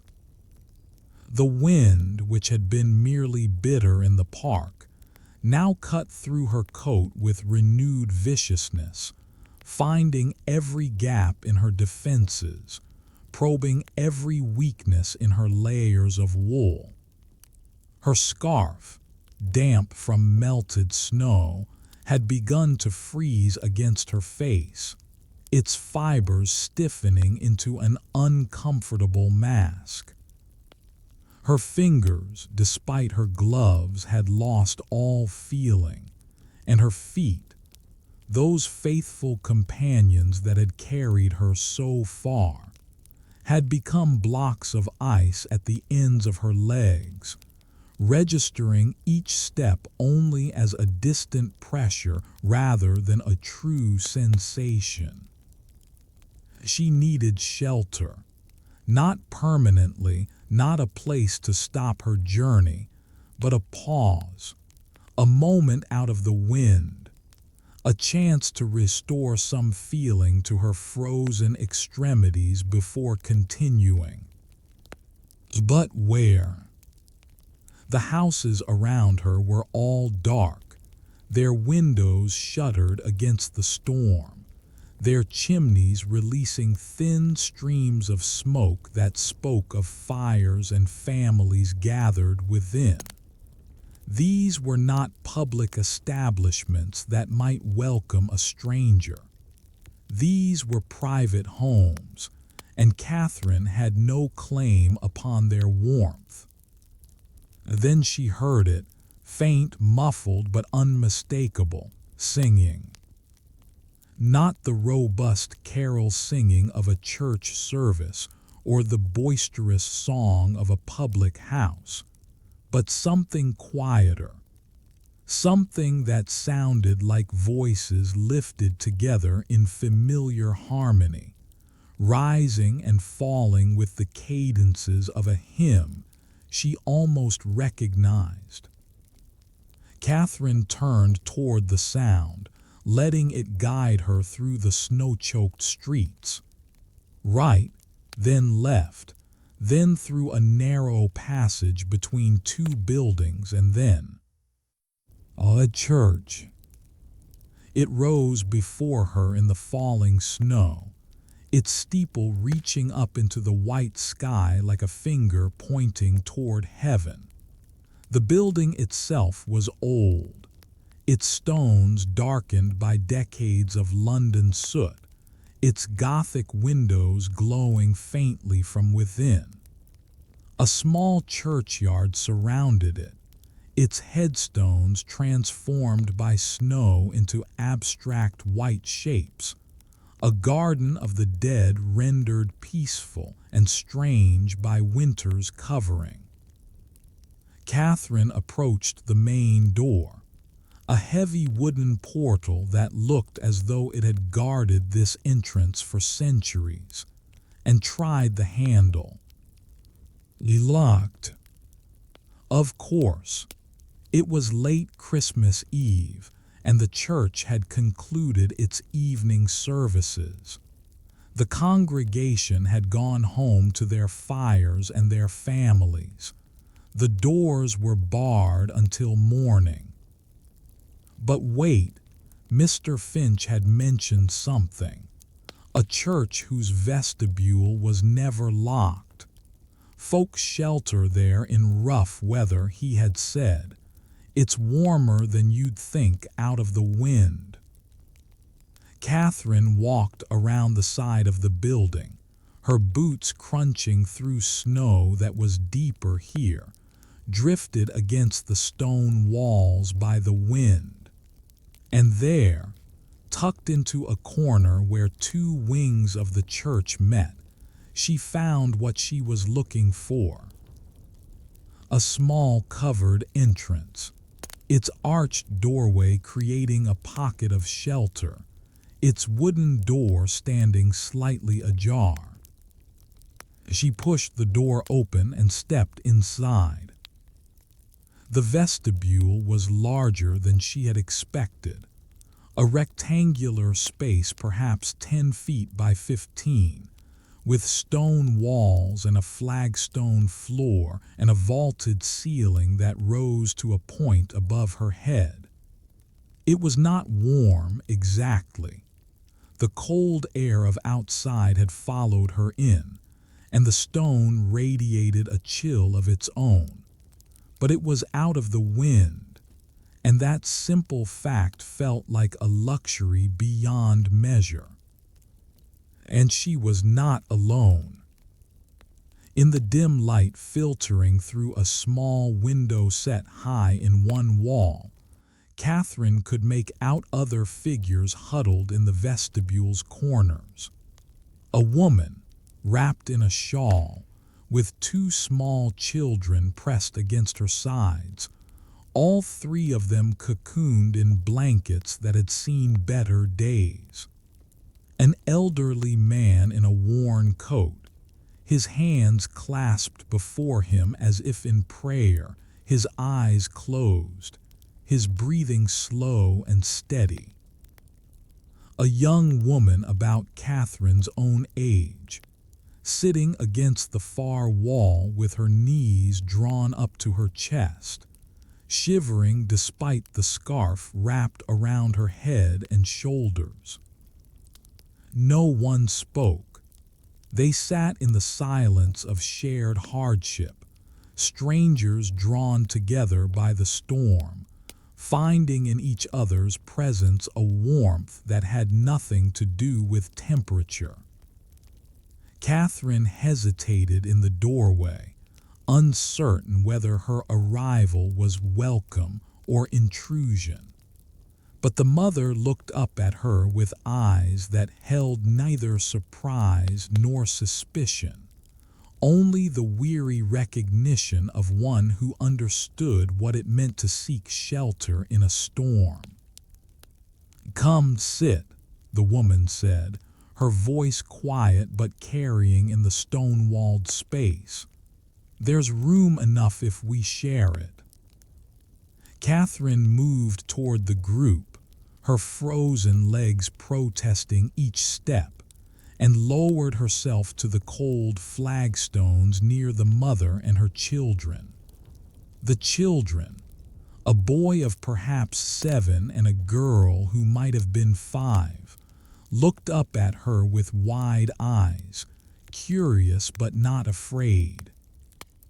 The mother shifted her blanket, extending one corner toward Catherine in silent offering. "I couldn't," Catherine began.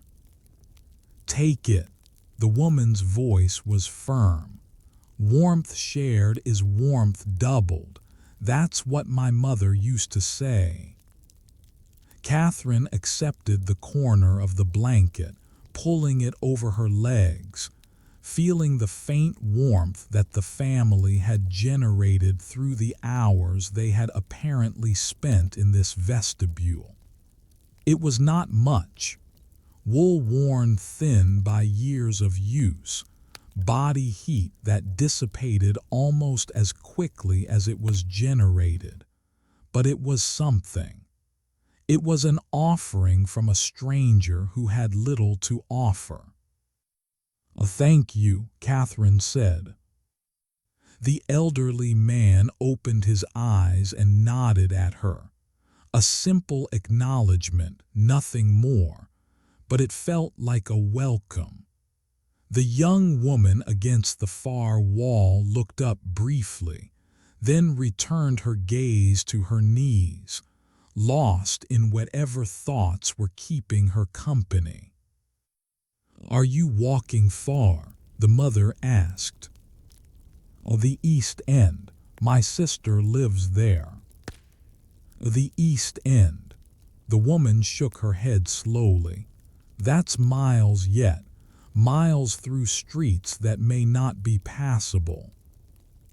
"I know." "You're determined, then." "I promised her I would come." The mother's face softened, and she looked down at her children, the boy and the girl who had fallen asleep against her sides. their small faces peaceful in the dim light of the vestibule. "I understand promises," she said quietly. "I made a promise to my children's father that I would bring them to his mother's house for Christmas. He's gone 2 years now, the fever took him. But his mother is still living, still waiting, still wanting to see her grandchildren on Christmas morning." "Where does she live?" "Just the other side of the park, not far, but when the snow came." The woman gestured at the vestibule around them. "We couldn't go on. The little ones were freezing, so we stopped here to wait for a break in the storm." "But there hasn't been one." "No, there hasn't been." Catherine looked at the sleeping children, their pale faces, their small hands clutched in the folds of the blanket, their absolute trust in the mother who held them. She thought of her own mother, who had held her just like this, years ago, when she was small and the world was frightening. "When the storm eases," she said, "even a little, will you try again?" "We'll have to. Christmas morning their grandmother will be watching at the window. She'll be expecting us. I can't," the woman's voice caught. "I can't disappoint her, not on Christmas, not when she's already lost her son." Catherine felt a surge of something she could not name, connection, perhaps, or kinship. This woman was walking her own journey tonight, carrying her own precious burdens, keeping her own promises. They were strangers, but they were also, in some essential way, the same.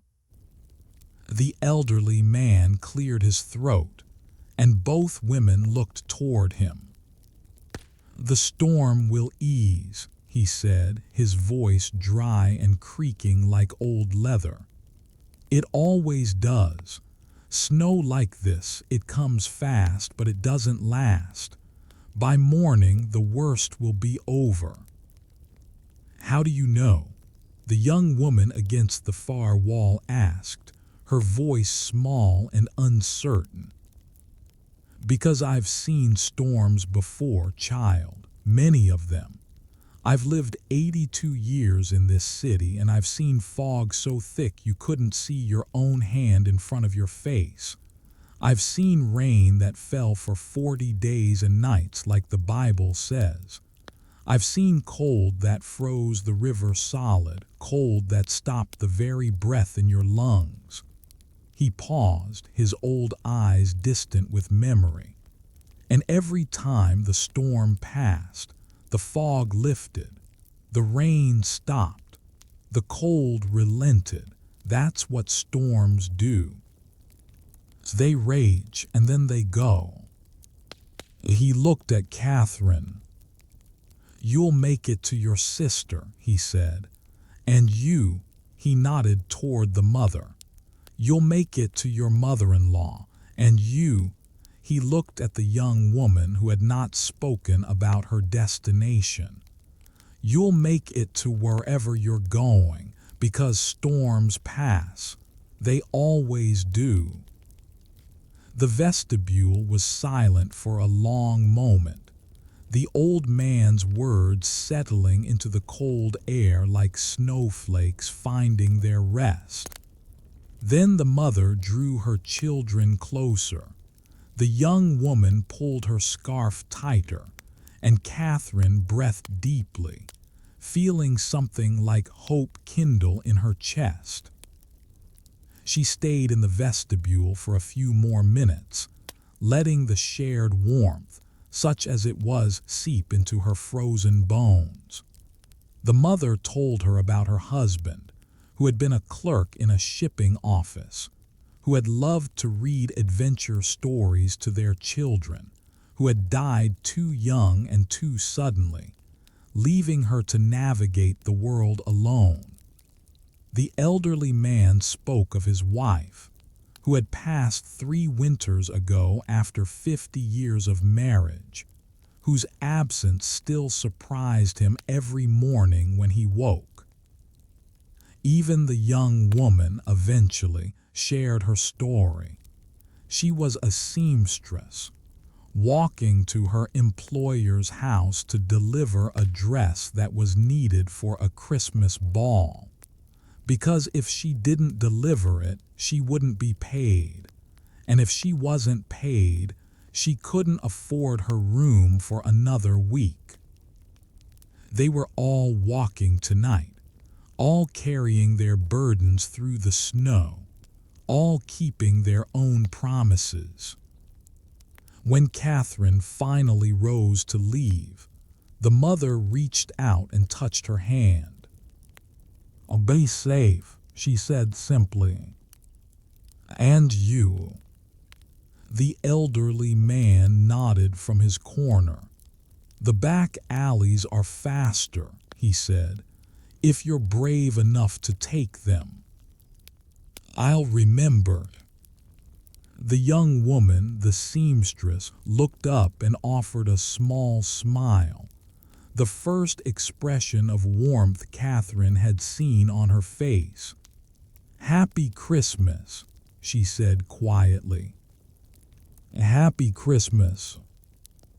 Catherine pushed open the vestibule door and stepped back into the snow. The cold hit her immediately, but it felt different now, less hostile somehow, less like an enemy to be fought and more like a condition to be endured. She had rested. She had shared warmth. She had been reminded that she was not the only one walking through the storm tonight. And now she could continue. The vestibule had been a pause, a breath, a reminder that she was not the only one walking through this frozen night, and that comfort could be found in the most unexpected shelters. Catherine pulled her scarf higher against the cold and set off again, the old man's words echoing in her mind. "Storms pass. They always do." The snow continued to fall over London, softer now, or perhaps Catherine had simply grown accustomed to its rhythm. She walked east, following the suggestions of streets she could barely see, trusting the map that Mr. Finch had drawn in her memory. Ahead lay more miles, more challenges, more strangers who might become companions. But she was no longer afraid. The frozen city had shown her something in these hours of walking, that cold could not kill kindness, that storms could bring people together as surely as they drove them apart, that the darkness before dawn was not empty but full of small lights, small warmths, small acts of grace that made the journey bearable. She walked on, her boots crunching in the snow, her breath clouding before her, her heart carrying the weight and the warmth of everything she had received. Somewhere ahead, her sister was waiting. Somewhere ahead, home was waiting. All she had to do was keep walking. Catherine entered the back alleys that the elderly man had described, and the character of her journey changed.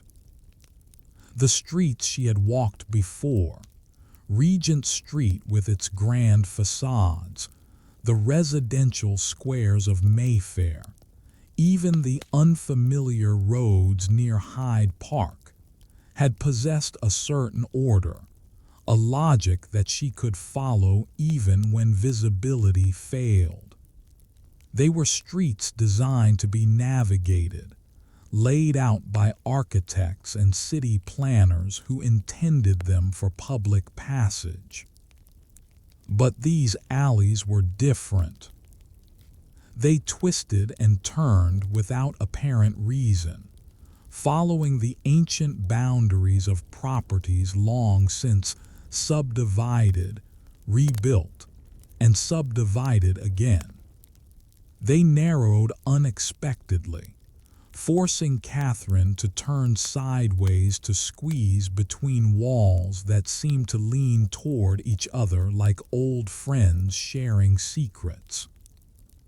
They opened suddenly into small courtyards that might once have been gardens, or might simply have been spaces that no one had found a use for, now filled with snow and silence, and the faint smell of things decaying beneath the white. The buildings here were older, their brick walls blackened by generations of coal smoke, their windows small and irregularly placed, their roof lines uneven against the gray sky. Some were clearly inhabited. Catherine could see faint light behind curtained windows, could smell coal smoke from crooked chimneys, could occasionally hear muffled voices or the crying of a child from within.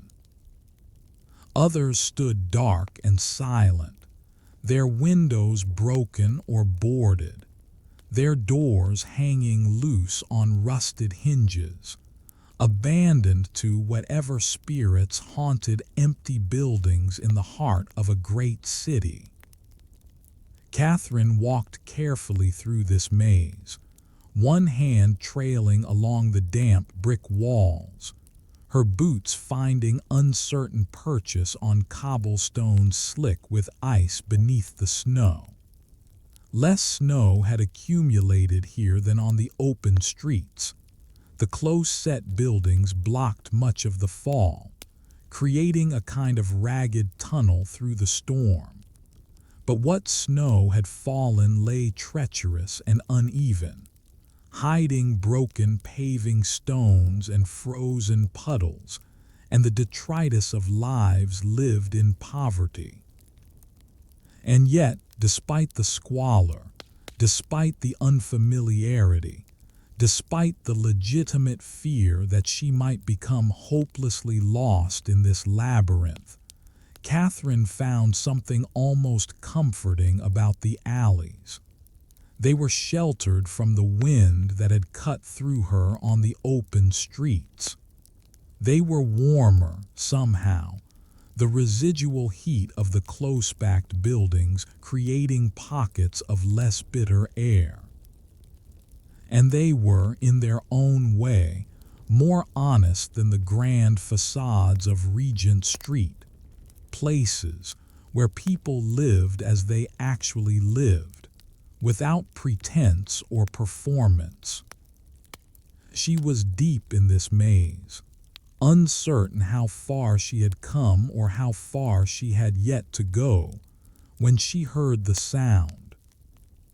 A cough, small, muffled, coming from somewhere ahead and to her left. Catherine stopped walking and listened. The cough came again. A child's cough, she was certain of it now, high and thin, and followed by a small sound that might have been a whimper or might have been the wind. She turned toward the sound, navigating by ear through the darkness. Left at a corner she could barely see. Through a narrow passage where the walls pressed so close she could touch both sides at once. Into a small courtyard where a single gas lamp burned feebly, its light struggling against the accumulated snow on its glass housing. And there, in a doorway across the courtyard, huddled against the cold, was a boy. He was small. Catherine guessed his age at 10 or 11, though the malnourishment common to children of the streets often made them appear younger than their years. His face was smudged with soot, the telltale mark of a chimney sweep, and his clothes, what she could see of them beneath the ragged blanket he had wrapped around himself, were threadbare and patched, offering little protection against the cold. His hair, dark and matted, was dusted with snow that had accumulated during however long he had been sitting in this doorway. His feet, she noticed with a lurch of her heart, were bare. He looked up at her with dark, wary eyes as she approached, the eyes of a creature accustomed to danger, accustomed to betrayal, accustomed to the casual cruelty of a world that had little use for small boys without families or fortunes. Catherine stopped a few feet away, not wanting to frighten him. "Hello," she said softly. The boy said nothing. His eyes tracked her movements with the alertness of a wild animal deciding whether to fight or flee. "Are you all right?" Catherine asked, knowing even as she spoke the absurdity of the question. Of course he was not all right. He was a child alone in a doorway in the middle of a blizzard, wearing rags and lacking shoes, coughing with a sound that spoke of lungs long accustomed to soot and cold air. The boy considered her for a long moment. Then, apparently deciding that she posed no immediate threat, he answered, "I'm waiting for the snow to stop." His voice was small and rough, like something that had been used hard and put away without care. "That might be a long wait," Catherine said. "It's been falling for hours and it shows no sign of stopping." "It has to stop sometime." The boy's jaw set with a stubbornness that seemed at odds with his frail appearance. "Everything stops sometime." Catherine felt something twist in her chest. She should keep walking.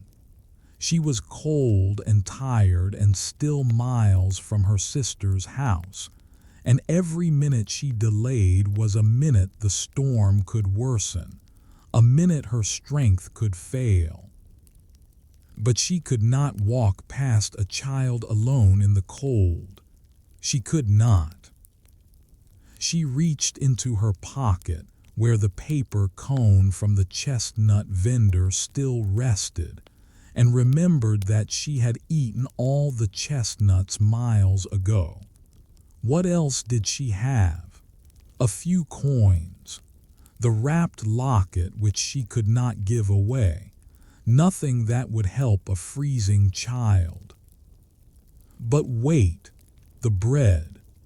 Mrs. Brennan's bakery was still ahead of her, but Mrs. Hartwell had pressed an extra slice of apple cake into her hands as she left the tea room, wrapped in a cloth napkin for the journey. Catherine had tucked it into her other pocket and forgotten it. She drew it out now.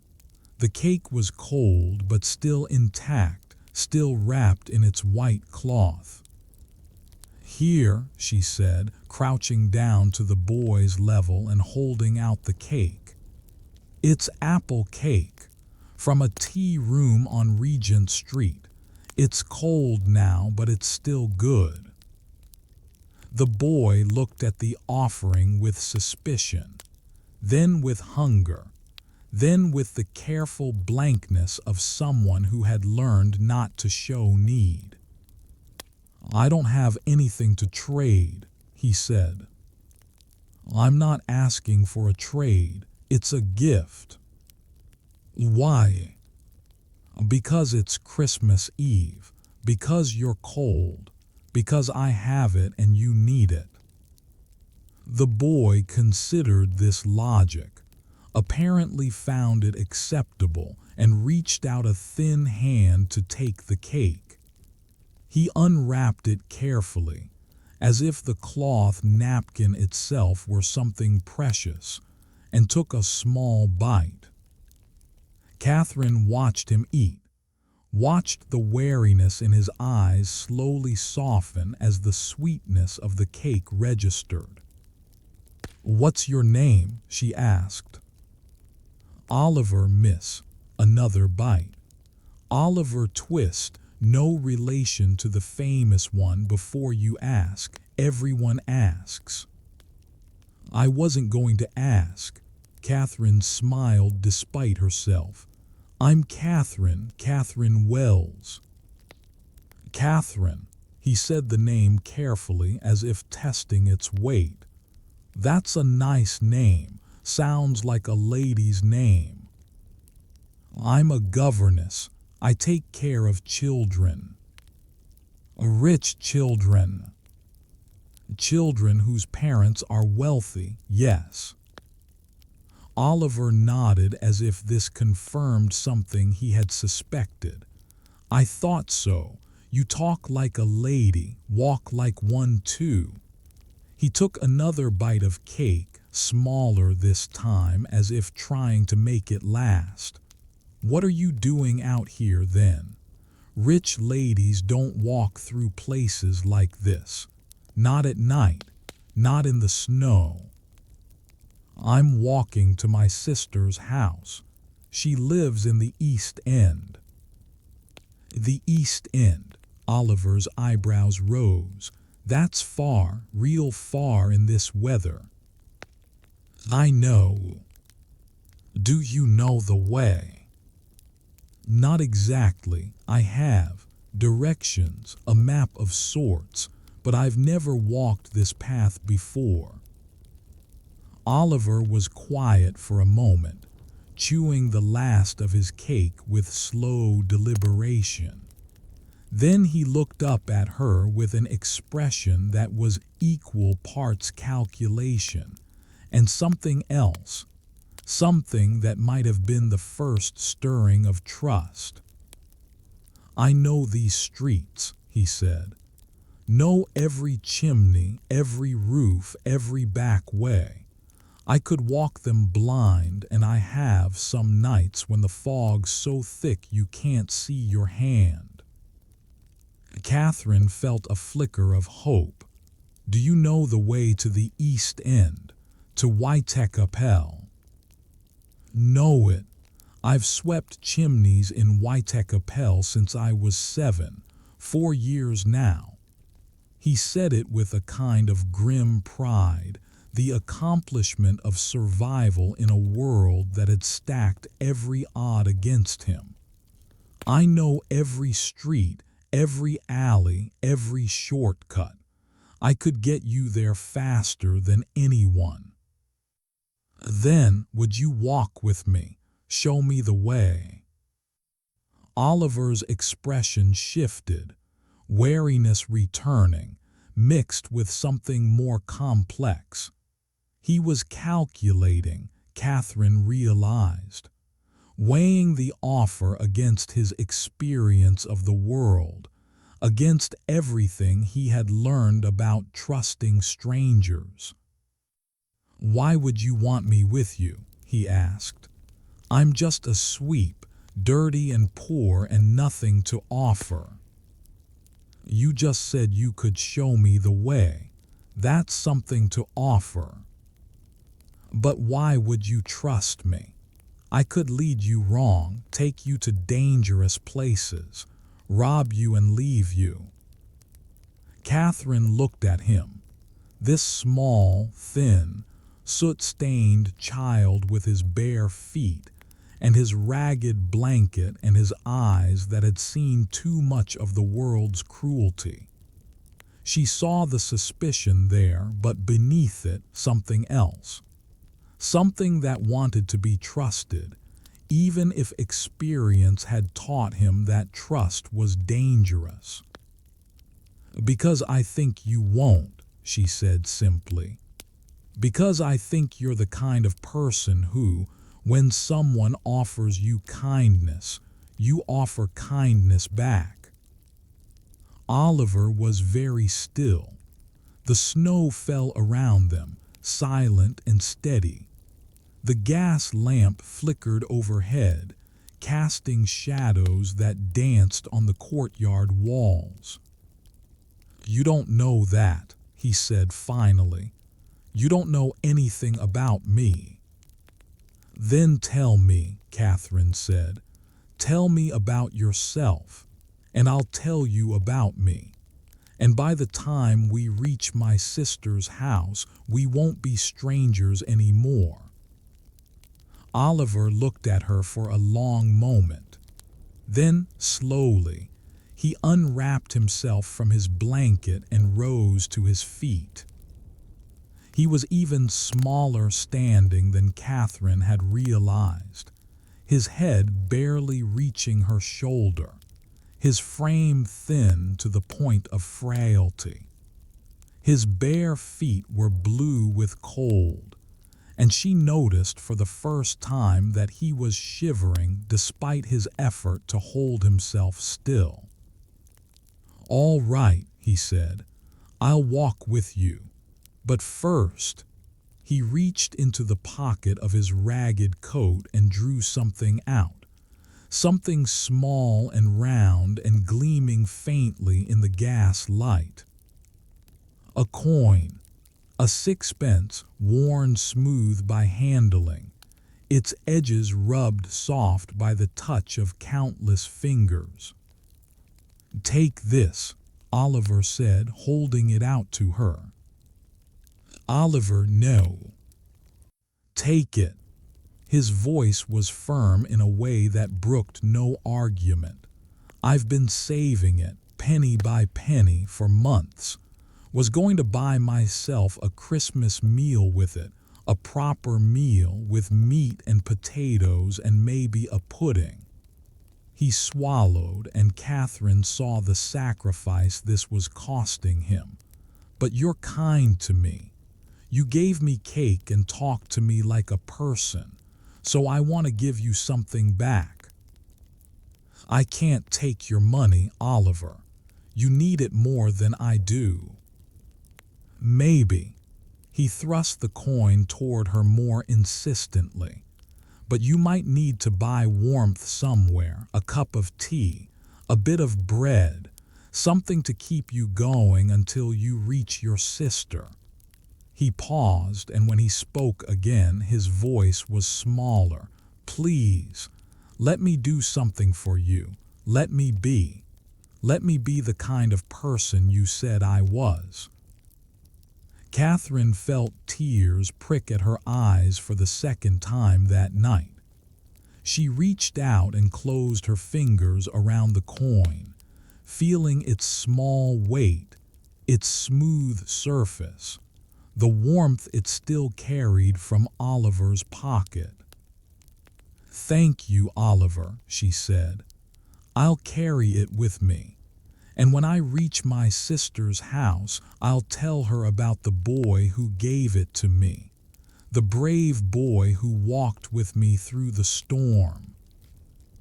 Oliver's face did something complicated, a mixture of embarrassment and pleasure, and something that might have been the beginning of a smile. "Come on then," he said, turning toward the far side of the courtyard. "We've got miles to go, and the night's not getting any younger." He began to walk, his bare feet leaving small prints in the thin layer of snow, his thin shoulders squared against the cold. Catherine followed. And so they walked together now, the governess and the chimney sweep, their footsteps synchronized in the snow, two strangers becoming companions under the frozen sky. The alleys wound before them like a maze designed by someone who had long ago lost interest in solutions. But Oliver navigated them with the confidence of a creature in its native element, and Catherine followed where he led. They talked as they walked. Short exchanges at first, the kind of careful questions that strangers ask when they are deciding whether to become something more than strangers. Catherine learned that Oliver had been a chimney sweep since his 7th year, apprenticed to a master who had worked him hard, but at least fed him regularly. The master had died 2 winters ago, and since then Oliver had been on his own, hearing himself out for whatever jobs he could find, sleeping wherever he could, surviving on the margins of a city that had no safety net for children who fell through the cracks. "Don't you have anyone?" Catherine asked as they squeezed through a particularly narrow passage. "No family at all." "I think there was a mother once," Oliver said, his voice carefully neutral. "I remember hands, warm hands holding me, a voice singing, but it's far away now, like a dream you can't quite remember when you wake up." Catherine thought of her own mother, of the hands that had braided her hair, wiped her tears, held her close when she was frightened, of the voice that had sung lullabies and read bedtime stories and whispered encouragement in moments of doubt. "My mother passed 3 years ago," she said quietly. Oliver glanced back at her. "I'm sorry." "Thank you." "Is that why you're walking tonight, to see your sister?" "Partly.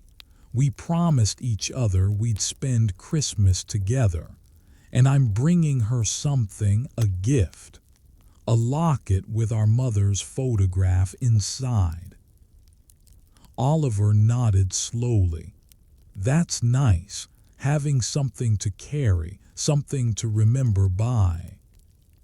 They walked in silence for a few moments, the snow crunching softly beneath their feet. "I don't have anything like that," Oliver said finally. "Nothing from before, nothing to carry except—" he touched his chest, a brief gesture. "Except the feeling sometimes that someone loved me once, even if I can't remember who." Catherine reached out and touched his shoulder, a brief contact through layers of ragged wool. "Someone did," she said. "I'm sure of it, and the feeling that's worth carrying, that's proof that love was real." Oliver looked up at her, and for just a moment the wariness in his eyes gave way to something softer. "You're strange, you know," he said. "For a lady, a rich lady." "I'm not rich. I just work for people who are." "The same thing from where I stand." "Maybe, but I know what it's like to lose someone, to feel alone. That's not something money changes." Oliver considered this. "I suppose not," he admitted. "I suppose everyone's got their own kind of cold." "Yes, and everyone's got their own way of keeping warm." They walked on through the alleys, the governess and the chimney sweep, their conversation weaving between them like threads in a tapestry. And with each exchange, with each small revelation, The distance between them narrowed until they were no longer quite strangers. Not yet friends, perhaps, but something in between. Something that the night was still forming. The alley opened suddenly into a broader space, and Catherine found herself at the edge of a canal. She had not known there were canals in this part of London. Her mental map of the city was incomplete, full of gaps where experience had never taken her. But here it was, a narrow channel of water cutting between the crowded buildings, its surface frozen solid, its banks edged with ice-rimed stone. A footbridge spanned the canal, connecting the alley she had just traversed with whatever streets lay beyond.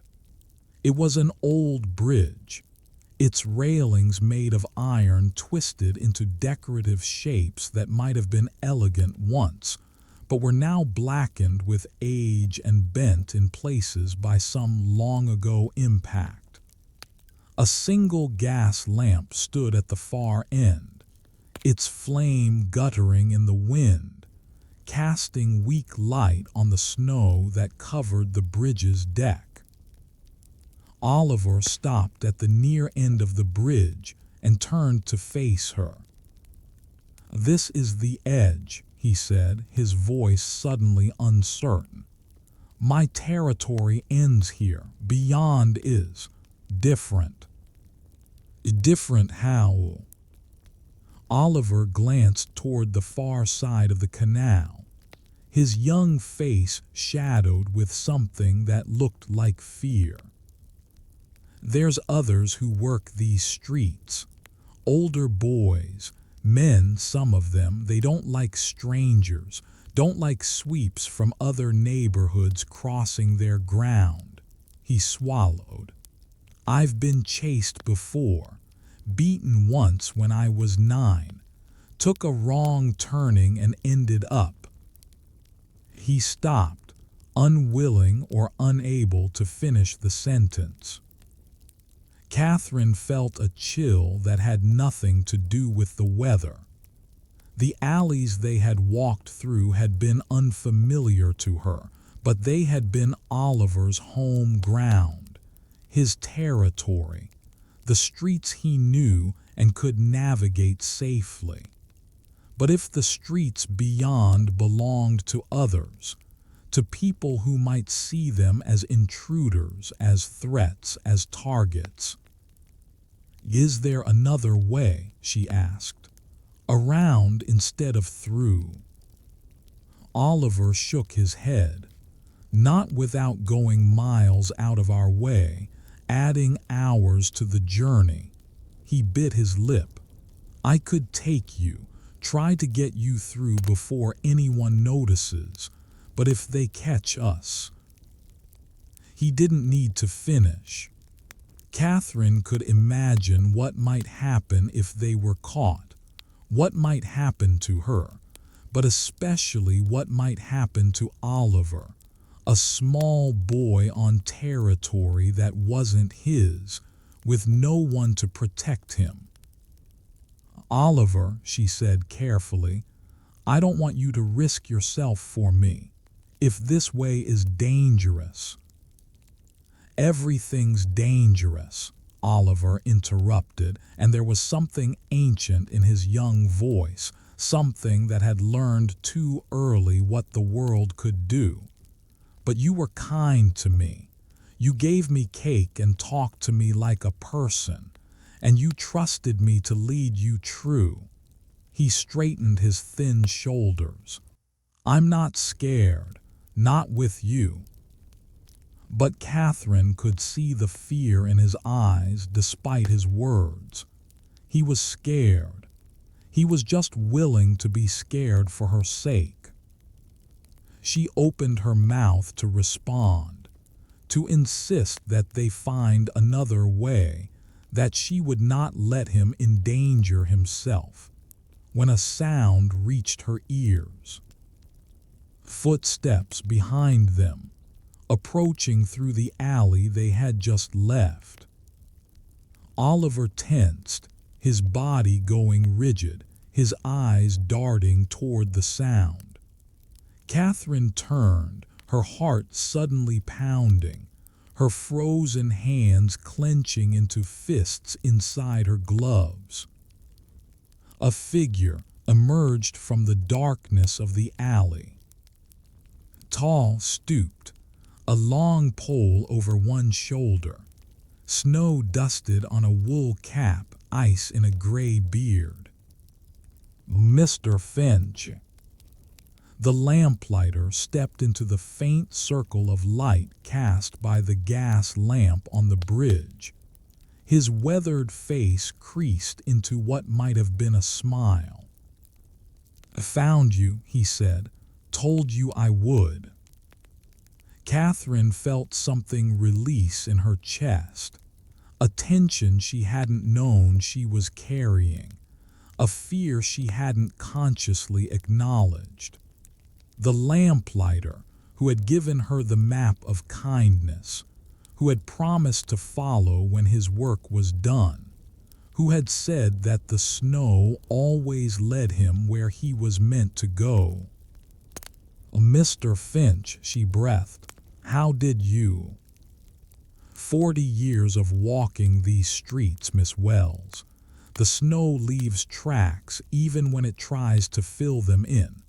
And you? He nodded toward Oliver, who was staring at him with wide, uncertain eyes. "You've got small feet, lad, distinctive prints, bare feet in the snow, not many of those tonight." "How do you know his feet are bare?" Catherine asked. "Because I've got eyes, and because I passed through that courtyard where you met. Saw the prints where you'd been standing, the both of you. Saw where the small prints stopped being deep and started being light. That's when someone picks up their feet to walk instead of shuffling." He leaned on his pole, regarding Oliver with an expression of gentle assessment. "Chimney sweep, I'd wager. Been at it a few years by the look of your hands." Oliver nodded slowly, still wary but visibly reassured by the old man's calm presence. "I'm Oliver, sir. Arthur Finch. I light the lamps on Regent Street and points north. Been doing it longer than you've been alive, longer than Miss Wells here, longer than just about anyone still walking tonight." He looked from Oliver to Catherine and back again. "Now, what's this about territory and danger and streets that don't belong to you?" Catherine explained quickly. Oliver's warning about the alleys beyond the bridge, his fear of the older boys and men who might not welcome strangers. Mr. Finch listened in silence, his lined face thoughtful. When she finished, he nodded slowly. "The lad's right to be cautious. These streets, they're not like the streets I walk. Different rules here, different powers." He paused, considering. "But there's another way, longer but safer. A path that follows the river instead of cutting through the rookeries." "The river," Catherine felt a flutter of hope. "The Thames. It's not far from here, maybe a quarter-mile south. And once you reach it, you can follow the bank east, all the way to London Bridge. Cross the bridge and you're in the East End. Whitechapel's just a few streets beyond." "Is the bridge passable in this snow?" "Should be. It's wide enough that the snow can't pile too deep, and there's always traffic on it. Even on a night like this, someone will have come through, packed down the worst of it. Mr. Finch shifted his pole to his other shoulder. I'll walk with you. 3 together are safer than 2, and I know a bakery along the way where the ovens never go cold. Catherine remembered. He had mentioned the bakery before when he gave her the map of kindness. Brennan's, he had called it. But your route, she said, your lamps. Finished. Mr. Finch's voice was tired but satisfied. Last one lit an hour ago. I was heading home when I saw your tracks and decided to follow. He paused, and something flickered in his eyes, something that might have been loneliness quickly suppressed. Truth is, Miss Wells, I've got no home to head to. Not tonight. My wife passed, as I think I mentioned. My room is cold and empty, and I was going to spend Christmas Eve walking anyway. Might as well walk in good company as walk alone. Catherine felt her heart contract with sympathy. She thought of Mrs. Hartwell, who hadn't seen her daughter in 3 years, of the mother in the church vestibule, walking to her mother-in-law's house with her fatherless children, of Oliver, who couldn't remember anyone who had loved him but carried the feeling of that love anyway. So many people walking alone tonight. So many lonely journeys through the frozen city. Then walk with us, she said, please. Mr. Finch touched the brim of his cap. I will, and gladly. He turned to Oliver, who was still watching him with the cautious assessment of someone unused to trusting adults. You know the alleys, lad. I know the river. Between us, we can get Miss Wells where she's going. What do you say? Oliver looked at the old man for a long moment. Then he looked at Catherine.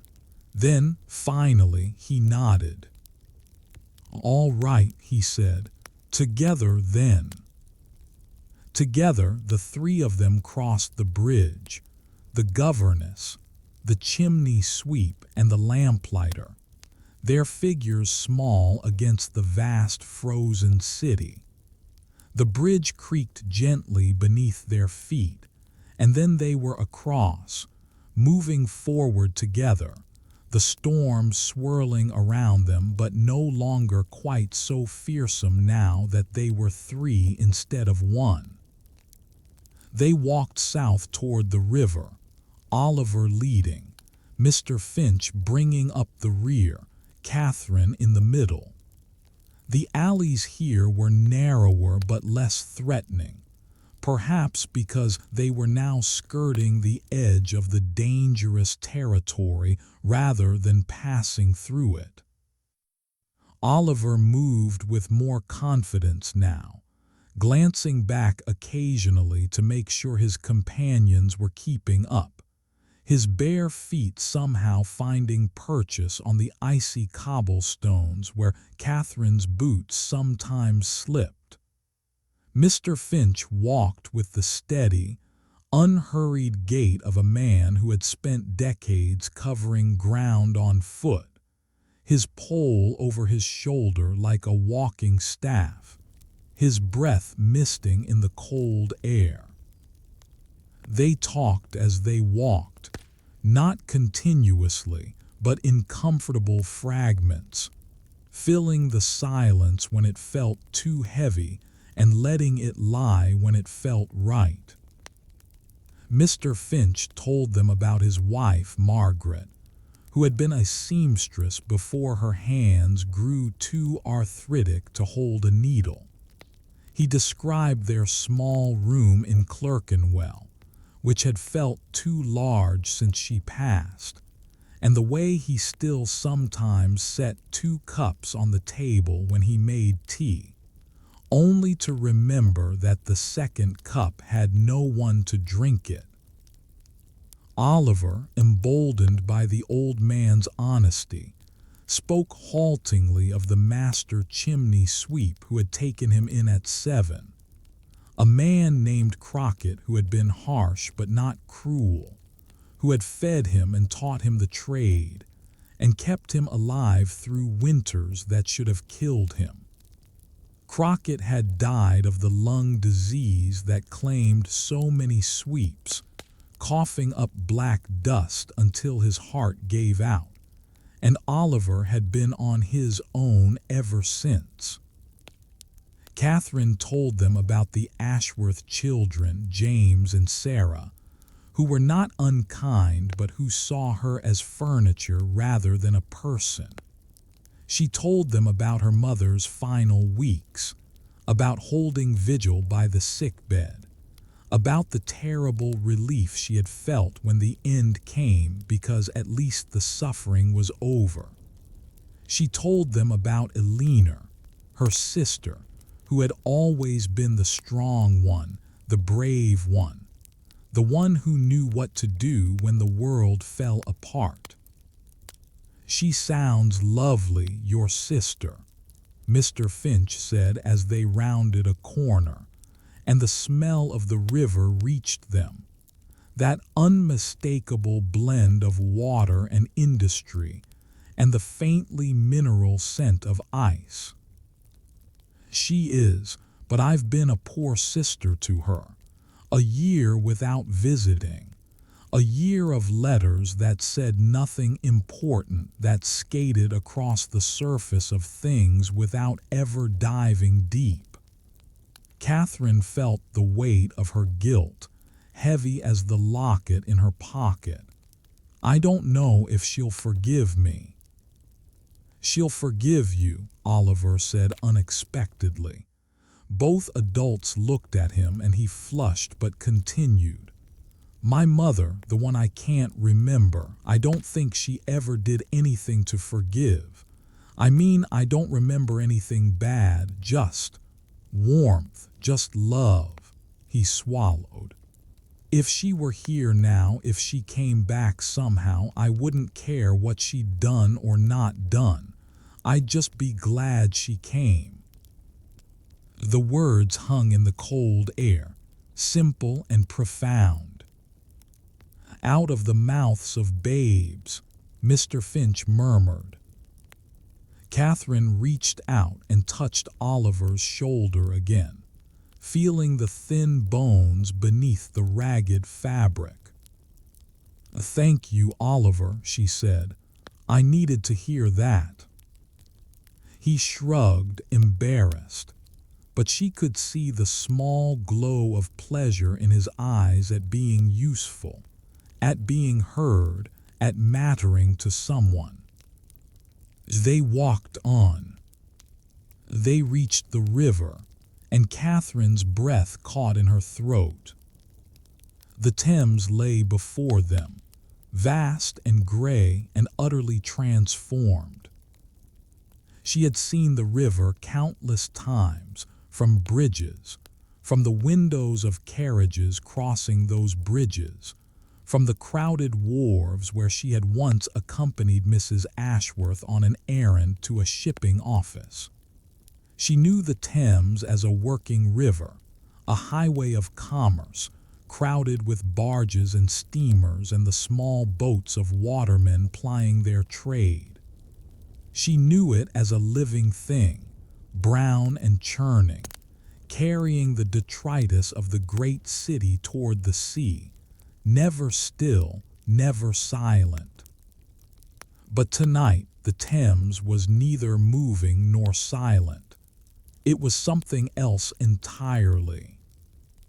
The edges of the river had frozen solid, pale ice reaching out from both banks like fingers grasping toward each other across the dark water. The ice was thick, thick enough, it seemed, to walk upon, though Catherine felt no urge to test that hypothesis.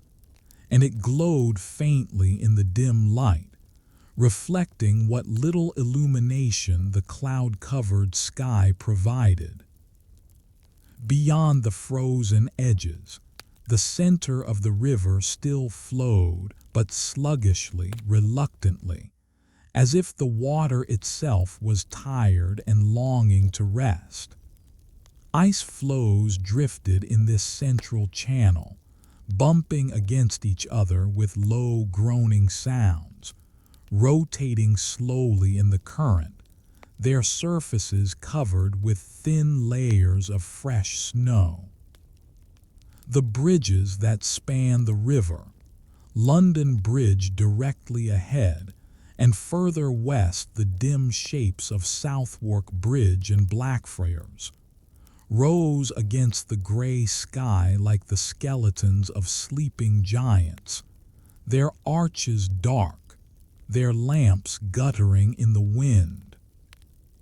And over all of it the snow fell, falling on ice and water alike, on bridge and bank and the distant buildings that lined both shores, falling so softly, so steadily, so endlessly that it seemed less like weather than like the natural condition of the world, as if the sky had always been releasing this gentle white curtain, and always would, forever and ever, until everything lay buried and the great city slept beneath a blanket of perfect, peaceful snow. Catherine stood at the edge of the frozen bank, Oliver beside her, Mr. Finch slightly behind, and none of them spoke. There was nothing to say. The river said everything. The groaning of the ice was the deepest sound Catherine had ever heard, deeper than the lowest notes of the church organ at St. George's, deeper than the rumble of distant thunder, deeper than the voice of any human singer. It seemed to come from the earth itself, from the bones of the world, a slow complaint against the cold that was transforming water into stone. She could feel that sound in her chest, in her bones, in the very marrow of her frozen body. It was the sound of change, of transformation, of something vast and powerful being forced into a new state. It was the sound of winter winning its ancient battle against the liquid world. 1823, Mr. Finch said quietly, his voice barely above a whisper. The river froze solid. I was just a boy, 5 years old, but I remember it.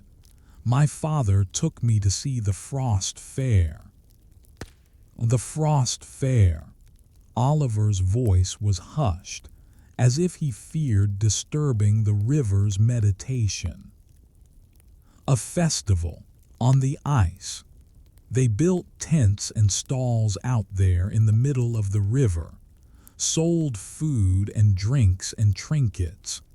There was music and dancing and puppet shows.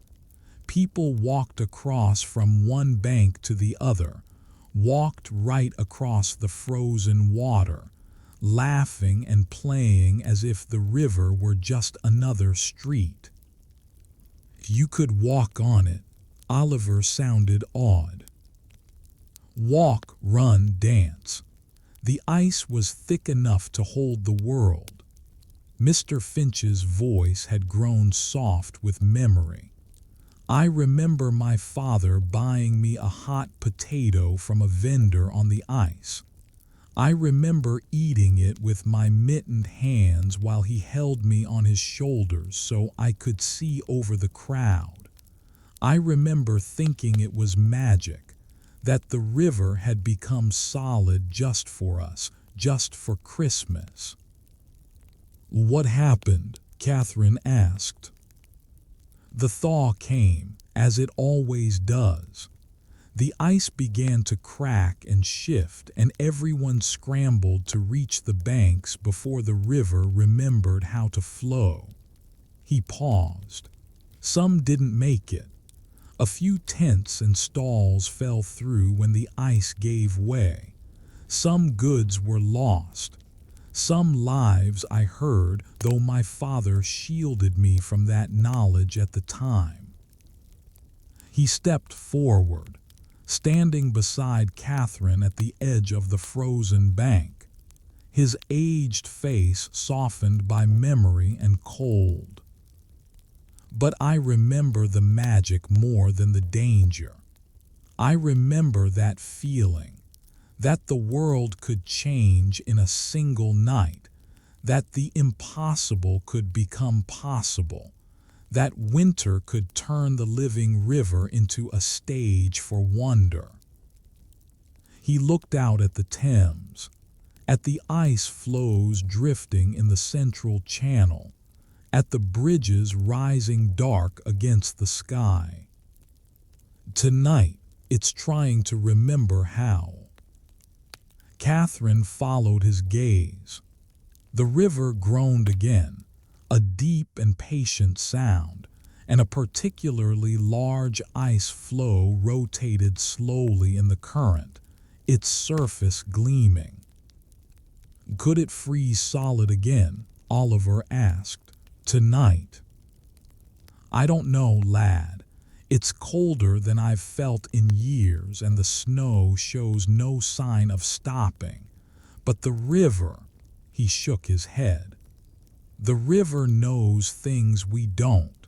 It's been flowing since before there was a London, and it'll be flowing when London is dust and memory. It knows when to freeze and when to run. We're just spectators. They stood in silence for a while longer, three small figures at the edge of the vast frozen waterway, watching the snow fall and the ice shift, and the dark water move sluggishly toward the sea. Catherine thought about the frozen river, about the way something so vast and powerful could be transformed by cold and patience. She thought about grief, which had frozen parts of her heart since her mother's death, making her withdraw from Eleanor, making her retreat into the safe routines of the Ashworth household. She thought about loneliness, which Mr. Finch carried like ice in his veins since his wife's passing. She thought about Oliver, whose childhood had frozen before it could properly begin, leaving him small and wary and old before his time. All of them, in their own ways, were frozen rivers. All of them carried cold places inside them, places where the flow had stopped, where the movement had stilled, where life had hardened into something that endured but did not thrive. But rivers thawed. The lamplighter's story proved it. The impossible froze, and then, when the season turned, it melted again. The frost fair came and went, but the Thames kept flowing. Maybe people could thaw too. Maybe this walk through the frozen city, this long night of cold and kindness, was Catherine's version of the thaw.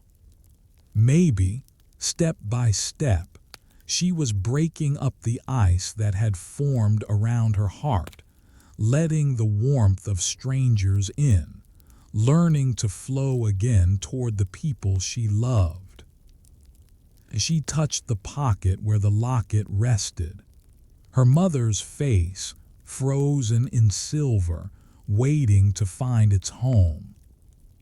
Frozen things could still carry love, and love eventually could melt anything. "Come," Mr. Finch said gently. "The bridge awaits." They crossed London Bridge together, the frozen Thames groaning softly beneath them, the far bank emerging from the snow like a promise kept by the city itself. The bridge was slippery, its cobblestones covered in ice and snow, and they moved slowly, holding onto the railings, helping each other when feet slipped or balance wavered. Halfway across, Catherine paused and looked down at the river. The ice was thick here, thick enough that she could imagine walking on it, stepping off the bridge and crossing to the other side on foot. She could see the patterns the frost had made on the surface, delicate ferns and crystals and abstract designs that looked like nothing and like everything, the signature of winter written on water. She thought about the people of 1823, the ones who had danced on the ice, the ones who had trusted the frozen river to hold them, at least for a little while, the ones who had found magic in the impossible. She was finding her own magic tonight, not in frozen water, but in frozen kindness, the warmth of strangers who had become companions, the small gifts given freely, the doors that had opened when she needed them most. Miss Catherine. As she looked up, Oliver was watching her with concern, his thin face pinched by the cold. "Are you all right?" She smiled at him, a real smile, the first one that had felt genuine since she left the Ashworth house. "I'm all right," she said. "I'm better than all right." She turned and continued across the bridge, Oliver beside her, Mr. Finch following behind. And beneath them, the river groaned and shifted and waited for the thaw that would surely come. The frozen Thames faded behind them as they reached the far bank, its voice growing distant until it was just a memory of sound, a deep note at the edge of hearing. But Catherine carried something from that crossing, a stillness, a patience, an understanding that some changes took time and cold before they became something new and beautiful. The streets of the East End were different. Catherine noticed it immediately as they descended from London Bridge into the maze of lanes and alleys that made up this part of the city. The buildings were lower here, more densely packed, their walls stained by decades of coal smoke and industrial grime. The roads were narrower, their surfaces more uneven, the snow piled in drifts against buildings that leaned toward each other like old friends sharing confidences. But there was life here, too. More life than Catherine had seen since leaving Regent Street.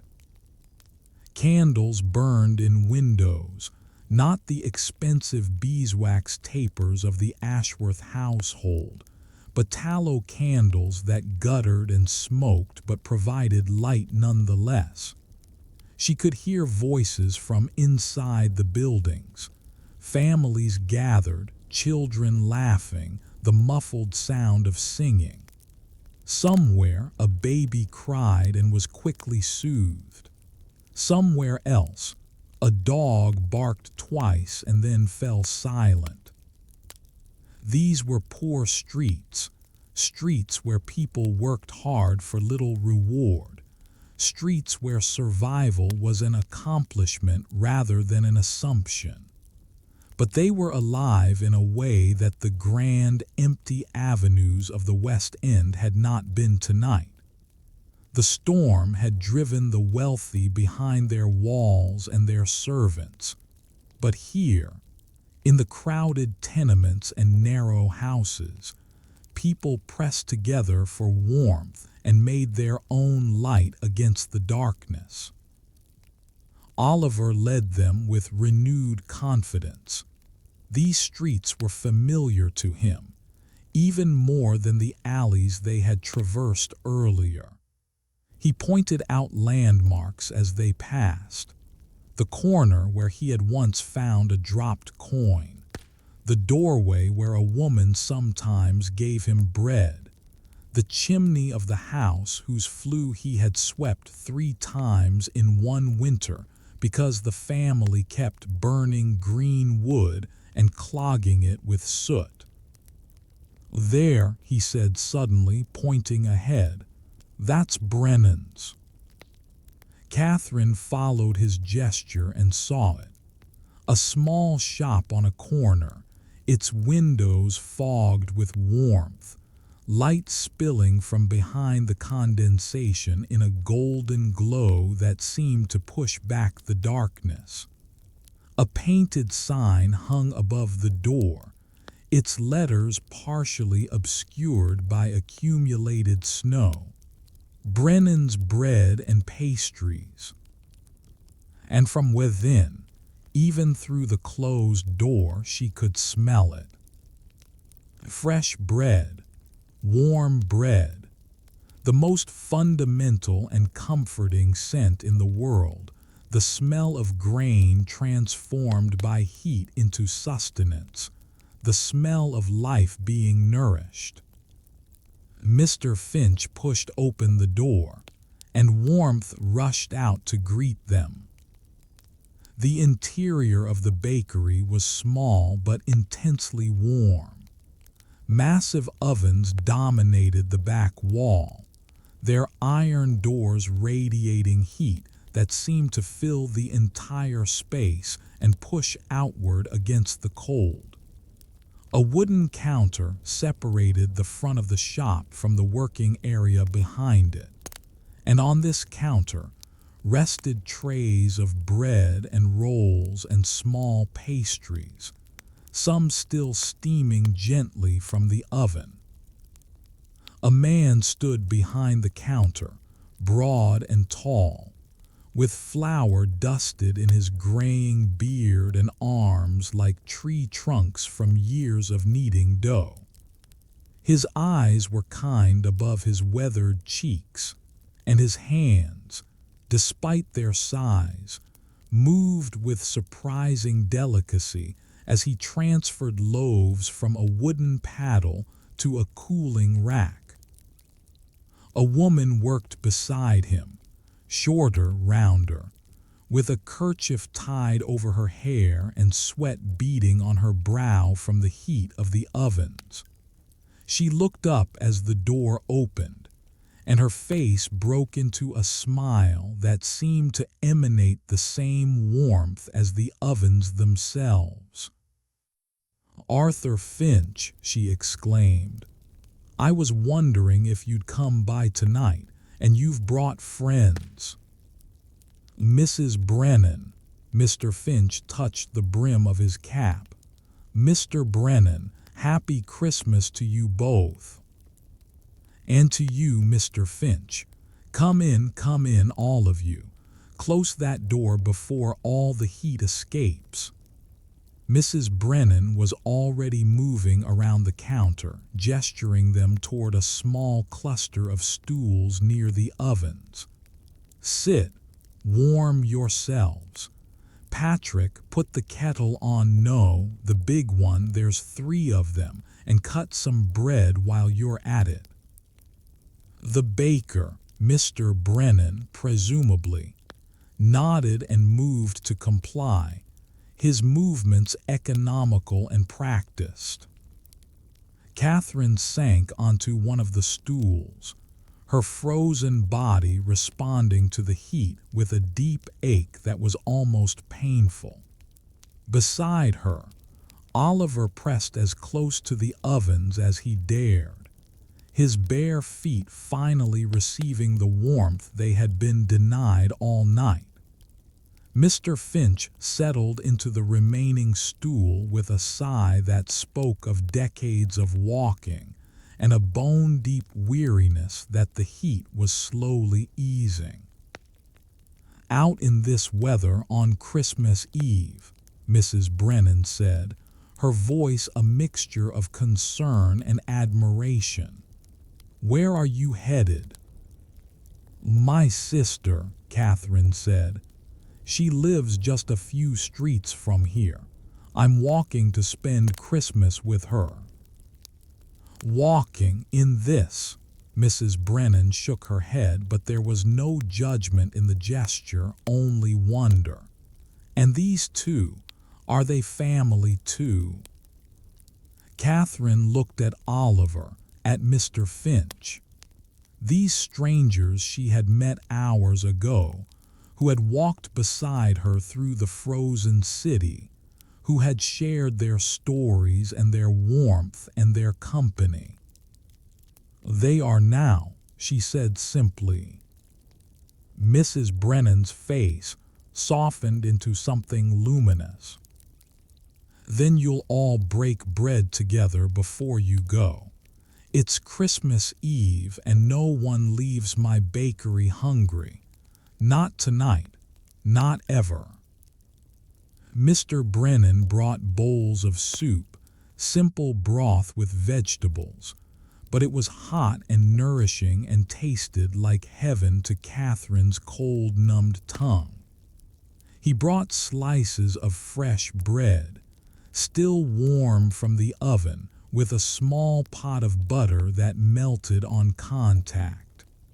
He brought cups of tea, strong and sweet, that spread warmth through their bodies with every sip.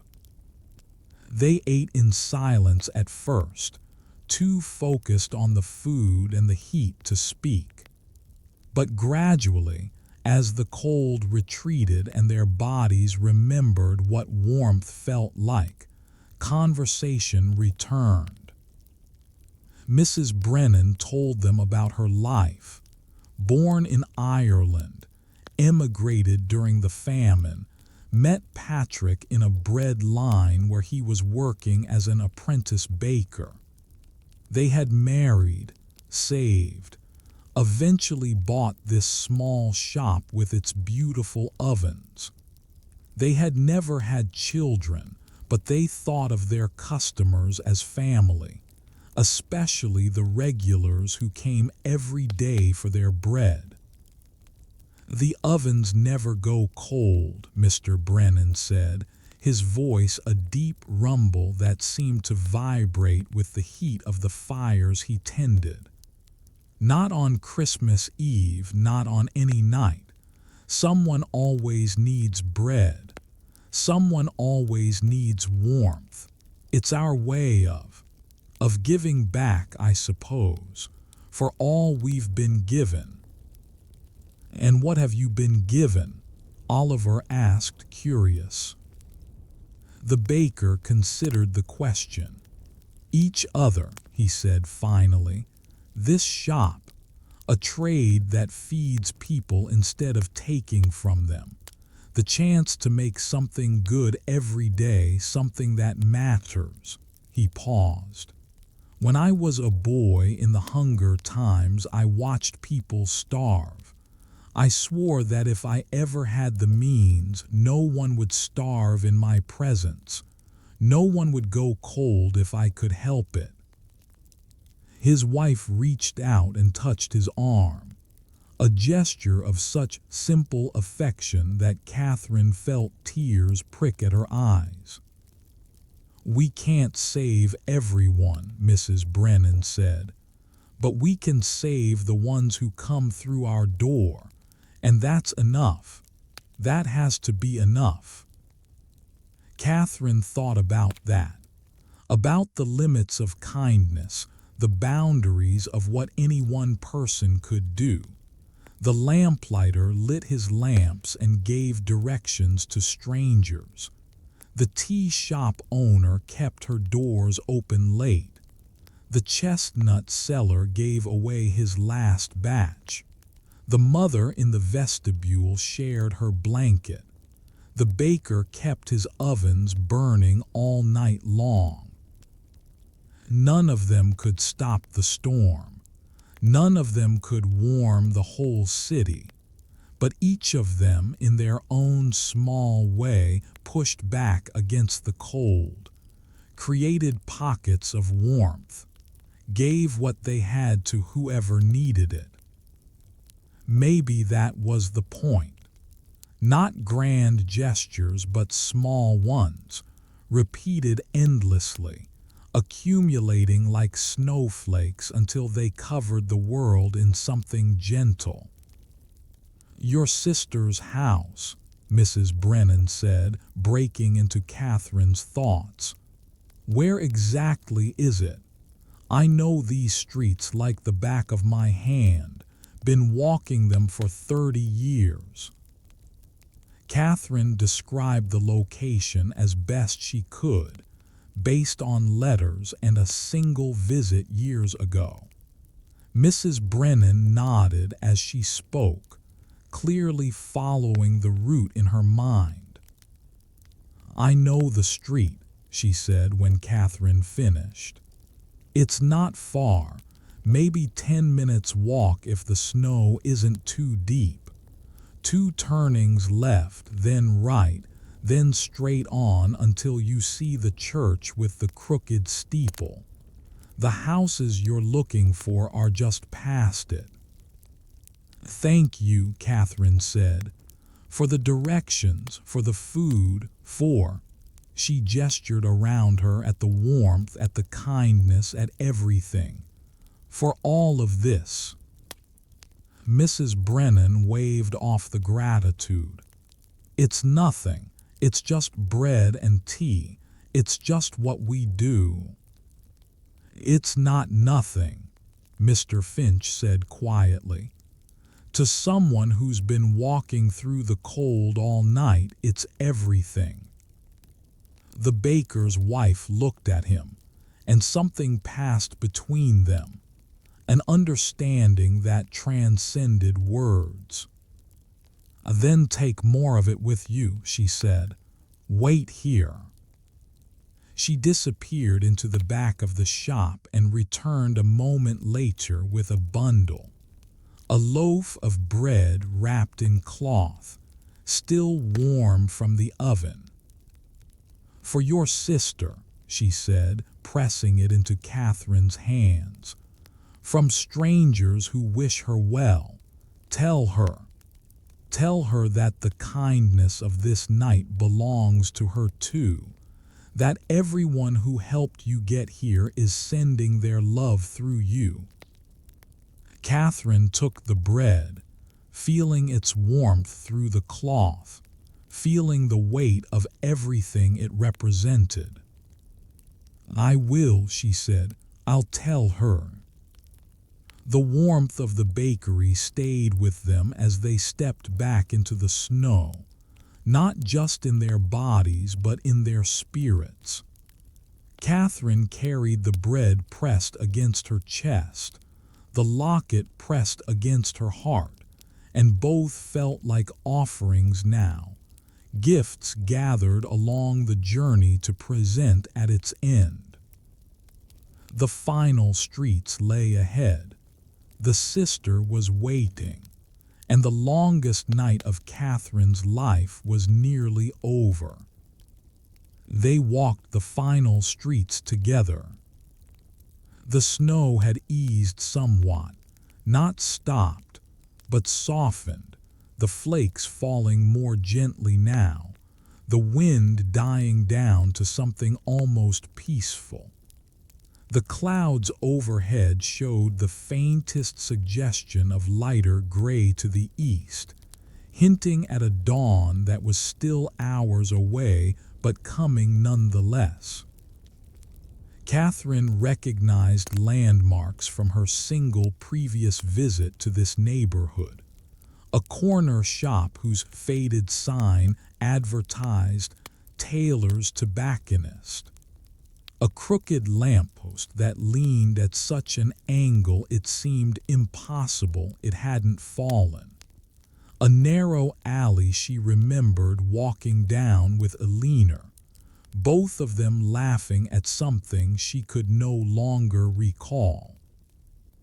Memory and present layered over each other, the streets of years ago merging with the snow-covered streets of tonight. Catherine felt as though she were walking through a dream, a palimpsest of time where every step was both familiar and strange.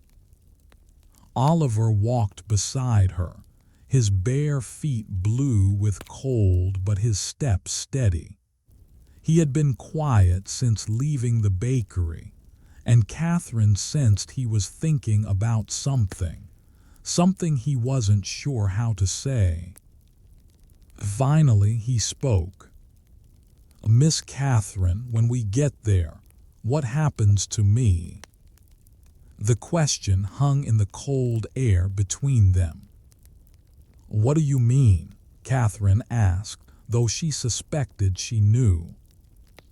"I mean, where do I go after? Back to the alleys, back to the doorways." His voice was carefully neutral, but Catherine could hear the fear beneath it, the fear of being left, of being alone again, of watching this brief respite of companionship dissolve like snow on warm skin. "This has been nice, walking with you, being part of something. But it's not really mine, is it, when you go inside with your sister, when Mr. Finch goes wherever he goes? I'll just be a sweep again, a boy alone." Catherine stopped walking. Ahead she could see the crooked steeple that Mrs. Brennan had described, rising against the gray sky. Eleanor's street was just beyond. "Oliver," she said, kneeling in the snow so she could look into his eyes, "do you want to come inside with me, to stay?" His breath caught. "Could I?" "We'll ask my sister together, but I think she'll say yes." Catherine reached out and took his thin, cold hand in her own gloved one. "I told you that you reminded me of the kind of person who gives kindness when they receive it. I wasn't wrong about that, and I'm not going to let someone like that walk away into the cold. Not tonight, not on Christmas." Oliver's eyes glistened, tears that he blinked back fiercely, as if crying were a weakness he could not afford. I don't know how to be in a family," he said. "I don't remember. I don't know the rules." "Neither do I really. I've been a governess for 3 years, caring for children who aren't mine, living in a house that isn't mine, following rules that were made for someone else." She squeezed his hand. "But I think family isn't about rules. It's about choosing each other. And I'm choosing you, Oliver, if you'll have me." He stared at her for a long moment, his dark eyes wide, his thin face caught between hope and disbelief. Then slowly he nodded. "I'll have you," he whispered. Mr. Finch cleared his throat behind them.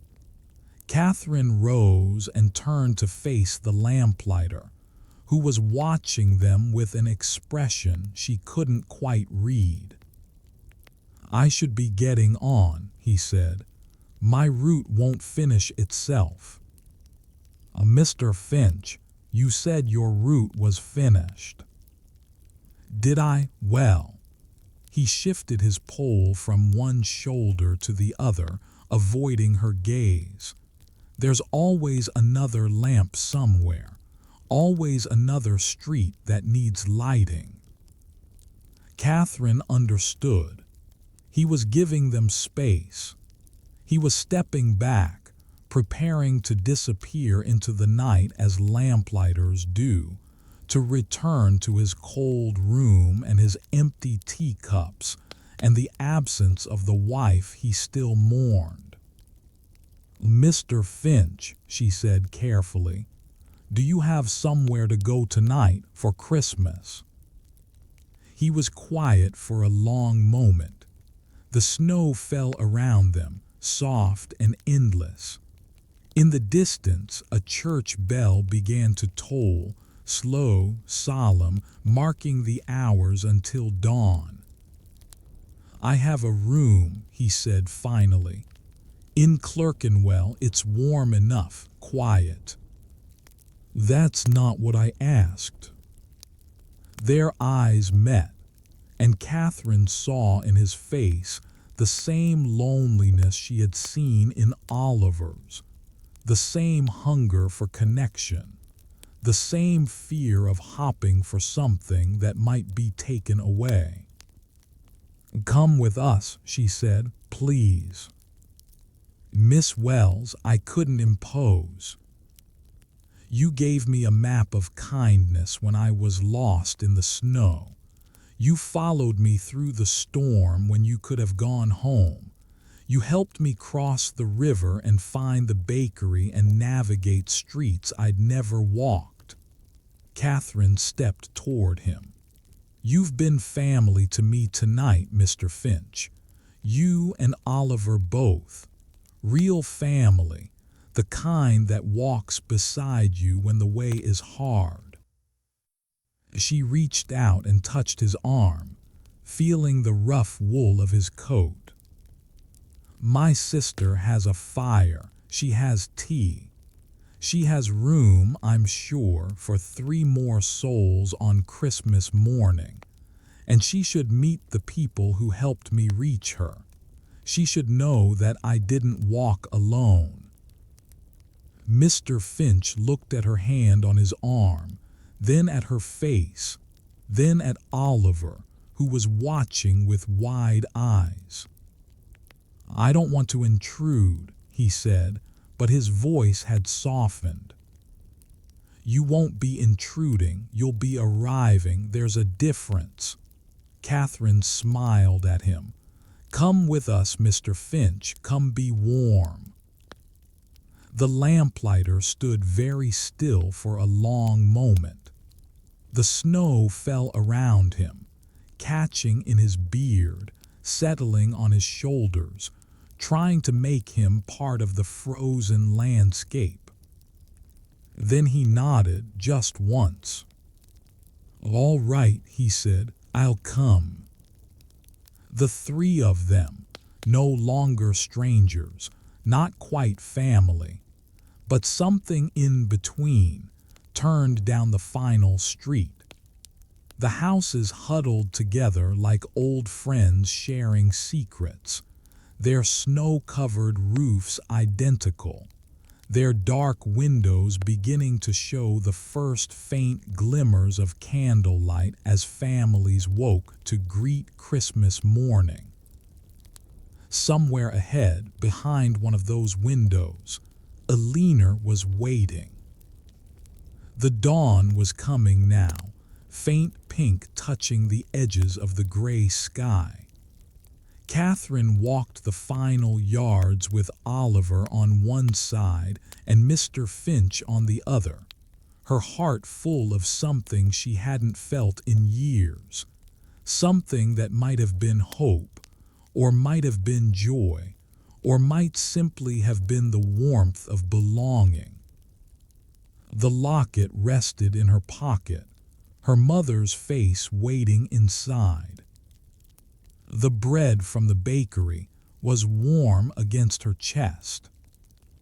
And the streets she walked were no longer strange but welcoming, no longer empty, but full of the presence of everyone who had helped her reach this moment. She had set out to bring a locket to her sister. But she was bringing something more. She was bringing a family. The snow continued to fall, softer now, gentler, as if the storm itself knew that the journey was almost over. Ahead, the church with the crooked steeple rose against the lightening sky, and beyond it, the street where Eleanor lived, where Catherine had been walking toward all night, where the final door waited to be opened. Catherine quickened her steps, not from cold now, but from eagerness. She was almost home.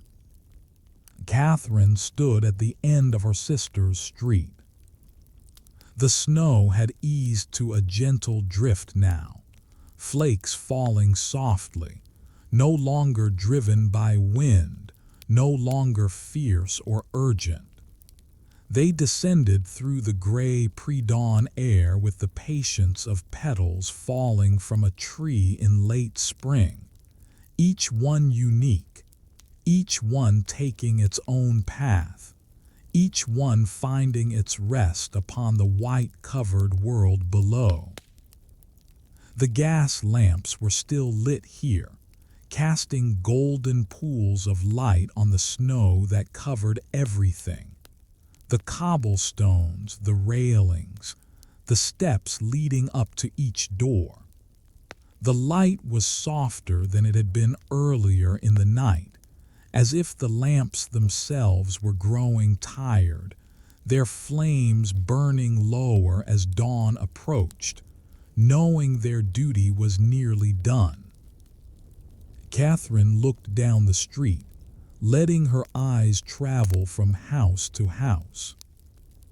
They were modest houses, these, not the grand townhouses of Mayfair with their white stone facades and their wrought iron balconies, but simple brick dwellings, 2 or 3 stories tall, their doors painted in colors that the snow had muted into suggestion.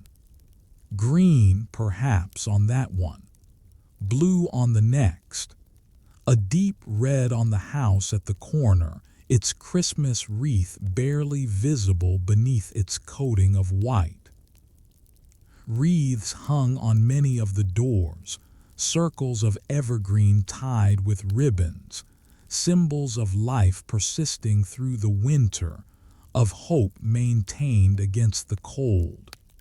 Some were elaborate, decorated with berries and bows. Others were simple, just a few branches bound together. But all of them spoke of preparation, of anticipation, of families within who had made ready for this day. Catherine walked slowly now. There was no need to rush. Oliver walked beside her, his small hand slipping into hers without comment, without asking. She did not pull away. His fingers were cold, so cold, but they were solid and real, the touch of someone who had chosen to stay, who had walked beside her through the long night, who was walking with her still. Mr. Finch followed a few steps behind, his boots crunching softly in the snow, his pole still over his shoulder though his work was done. He moved with the unhurried gait of a man who had learned long ago that destinations would be reached when they were reached, that there was no rushing the important things. The street was silent save for their footsteps. No carriages moved here. The snow was too deep, the hour too early. No voices called from windows or doorways. No dogs barked, no cats prowled, no pigeons cooed from their rooftop perches. The whole world seemed to be holding its breath, suspended in the hush between night and morning, between the long darkness and the coming light. Catherine passed house after house, each one familiar and unfamiliar, memory layering over present like snow layering over stone. She had walked this street once before, years ago, when Alina had first moved here with her husband. She remembered thinking it a humble neighborhood, a step down from the modest gentility of their childhood home in Camberwell. She remembered feeling a pang of something, pity, perhaps, or superiority, that her sister had ended up here while she, Catherine, had secured a position in Mayfair. How small that feeling seemed now, how foolish. Alina had built a life here. She had made a home with a man who loved her, in rooms that were warm and welcoming on a street where neighbors knew each other's names. Catherine had slept in a grander house, yes, had walked grander streets, had dressed in finer clothes, but she had been a guest in that grandeur, a servant, a visitor in someone else's life. Alina had a life of her own. Catherine had been borrowing someone else's. But tonight, this endless, frozen, transformative night had changed something, had shaken something loose in Catherine's heart, some frozen piece that had been blocking the flow. She had walked through the storm and discovered that she was capable of walking. She had met strangers and discovered that strangers could become family. She had faced the cold and discovered that warmth could be found in the most unexpected places, in a paper cone of chestnuts, in a cup of tea, in a shared blanket, in a baker's bread, in a child's coin, in a lamplighter's map of kindness. She had discovered that home was not a place. It was not a house in Mayfair or a house in Whitechapel. Home was the warmth you carried with you. Home was the people who walked beside you through the storm. Home was the door that opened not just for you, but for everyone you brought with you. Catherine reached the house she had been walking toward all night. She recognized it by the door, dark blue, Alina's favorite color, with a brass knocker shaped like a lion's head that had belonged to their grandmother. She recognized the window boxes, empty now in winter but planted with flowers in summer, according to Alina's letters. She recognized the lace curtains in the front window, the same pattern their mother had used in the house where they grew up. And she recognized something else. A single candle burning in an upper window, its flame small but steady, visible through the falling snow. Alina was awake. Alina was waiting. Catherine stopped at the foot of the steps, looking up at that candle, her heart suddenly full to bursting. She had walked for hours through the frozen city. She had faced cold and fear and uncertainty. She had gathered companions and kindnesses and carried them with her through the night. And now, finally, she was here. She touched the pocket where the locket rested, her mother's face waiting inside its silver shell, waiting to find its home. She touched the bread wrapped in cloth, still faintly warm from the baker's ovens, a gift from strangers who wished her sister well. She felt Oliver's hand in hers, small and cold and trusting. She heard Mr. Finch's steady breathing behind her, patient and calm. She was not arriving alone. She was arriving with everything she had gathered along the way, every kindness, every story, every small act of grace that had made the journey possible. She was arriving with a family she had found in the storm. Catherine climbed the steps to her sister's door. The snow crunched softly beneath her boots. The iron railing was cold through her glove, but no longer bitter, no longer hostile. Just cold, just winter, just the way the world was on the last day of December. She reached the door. The lion's head knocker gleamed faintly in the pre-dawn light. For a moment, just a moment, Catherine hesitated. What if Eleanor was angry? What if a year of silence had built walls between them that could not be easily scaled? What if the locket was not enough, the bread was not enough, the words Catherine planned to speak were not enough? But then she thought of Oliver's words in the alley, the words of a child who could not remember being loved, but who carried the feeling of love nonetheless. If she came back somehow, I wouldn't care what she'd done or not done. I'd just be glad she came. Catherine reached out and knocked. And in the hush that followed the knock, Catherine felt the whole night gather behind her. Every step, every kindness, every stranger who had become something more.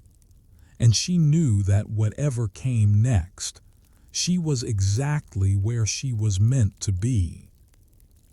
A rustle from within, footsteps on stairs, quick, eager, as if someone had been listening for exactly this sound. The scrape of a bolt being drawn back, the click of a latch. And then Eleanor. She stood in the doorway, wrapped in a dressing gown of worn green wool, her hair loose around her shoulders in dark waves that Catherine remembered from childhood. Her face was thinner than it had been a year ago, marked by lines that Catherine did not remember, lines of worry, perhaps, or grief, or simply the passage of time that separated sisters who lived too far apart. But her eyes were the same deep brown as their mother's, the same shape, the same warmth, the same capacity for love that could be read in a single glance. Those eyes widened now as they took in the figure on the doorstep. Catherine. Her voice cracked on the name. Disbelief, hope, joy, all of it tangled together in 2 syllables. Catherine, you came. You actually, in this storm, you walked. She couldn't finish. The words dissolved into something that was half laugh and half sob, and then she was reaching out, pulling Catherine into an embrace that was fierce and desperate, and full of everything that letters could not say. Catherine felt her sister's arms around her, felt the warmth of Eleanor's body against her frozen coat, felt the slight trembling that spoke of tears being held back through sheer force of will. I promised, Catherine whispered into Eleanor's shoulder. I promised I would come. I waited up all night. I kept the fire going and I watched the snow and I told myself, Eleanor's voice broke again. I thought maybe you wouldn't. Maybe it was too far, too cold, too dangerous. Maybe you'd given up and I wouldn't blame you. I would never blame you, but I kept the candle lit anyway. Just in case. Just in case. I saw it, Catherine said. From the street, I saw the candle. Eleanor pulled back, holding Catherine at arm's length, looking at her as if memorizing every feature, as if afraid she might disappear. You look frozen, she said. You look exhausted. You look. She stopped, her eyes moving past Catherine to the figures standing at the base of the steps. Who? Catherine turned, reaching back to take Oliver's hand and draw him forward. Eleanor, this is Oliver. He helped me find my way through the alleys.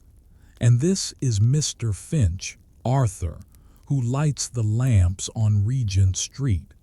He walked with me across half the city. Eleanor looked from Oliver to Mr. Finch and back to Catherine, her face cycling through confusion, concern, and finally understanding. They helped you, she said. More than that, they walked with me. They kept me company. Catherine's throat tightened. They have nowhere to go tonight, Eleanor. No one waiting for them, and I couldn't walk through the door without them. Eleanor was silent for a moment. The snow fell around them, soft and patient. The candle in the upper window flickered but did not go out. Then Eleanor opened the door wider, stepping aside to create a path. Then they're welcome here, she said. All of them, everyone you bring with you. Come in before the cold follows you. Inside, the house was warm. Catherine had forgotten what warmth felt like. Real warmth. The warmth of a fire that had been burning for hours, of walls that held heat, of a space that had been made comfortable by care and attention. The cold that had been her companion all night began to recede the moment she crossed the threshold, peeling away from her like a garment being removed. The front room was small but carefully arranged. A settee before the fire, 2 armchairs with worn cushions, a rug that had seen better days but was clean and soft underfoot. The fire burned low but steady in the grate, its coals glowing red and orange, its heat radiating outward to fill the space. Eleanor was already moving, stirring up the fire with a poker, adding coals from a scuttle by the hearth, calling out toward the back of the house. William, wake up, Catherine's here, and she's brought guests. A voice responded from somewhere above, a man's voice, sleepy but surprised, and footsteps sounded on the stairs. But Catherine barely registered any of this. She was too busy removing her frozen coat, her stiff gloves, her soaked scarf. She was too busy guiding Oliver toward the fire, watching his thin face transform as the heat reached him. She was too busy watching Mr. Finch settle into one of the armchairs with a sigh that seemed to come from the very depths of his being. Then Eleanor was back, pressing a cup of tea into Catherine's hands, already brewed, as if she had known they were coming, as if she had been prepared for exactly this moment. I kept the kettle warm, Eleanor said, as if reading Catherine's thoughts. I thought maybe she won't come, but I couldn't let the fire go out. I couldn't let the tea grow cold, just in case." Catherine wrapped her frozen fingers around the warm cup and felt tears prick at her eyes. "I'm sorry," she said, "for the year of silence, for the letters that said nothing, for staying away when I should have been here." "Catherine, no, let me say this." The words were coming now, tumbling out like water released from behind a dam. "I was frozen. After Mother died, something in me froze. I couldn't move toward you because moving toward you meant feeling everything I'd been trying not to feel. So I stayed in my borrowed life in my borrowed house, and I pretended that was enough." Eleanor set down her own cup and took Catherine's hands in hers. "I know," she said gently. "I knew. That's why I didn't push. That's why I let the silence stretch. Because grief takes different forms, and yours needed distance the way mine needed closeness." She squeezed Catherine's fingers. "But you're here now. You walked through a blizzard to be here, and that's all that matters." Catherine felt something break open in her chest, something that had been frozen for 3 years, something that was finally beginning to thaw. "I brought you something," she said, her voice thick. "A gift." She reached into her pocket and drew out the small wrapped package. The brown paper slightly damp from the snow, but the ribbon still intact. Eleanor took it with gentle hands, looking at Catherine with questions in her eyes. Then she began to unwrap it slowly, carefully, the way she had always unwrapped gifts as a child, savoring the anticipation, making it last. The paper fell away. The locket gleamed in the firelight. Eleanor's breath caught.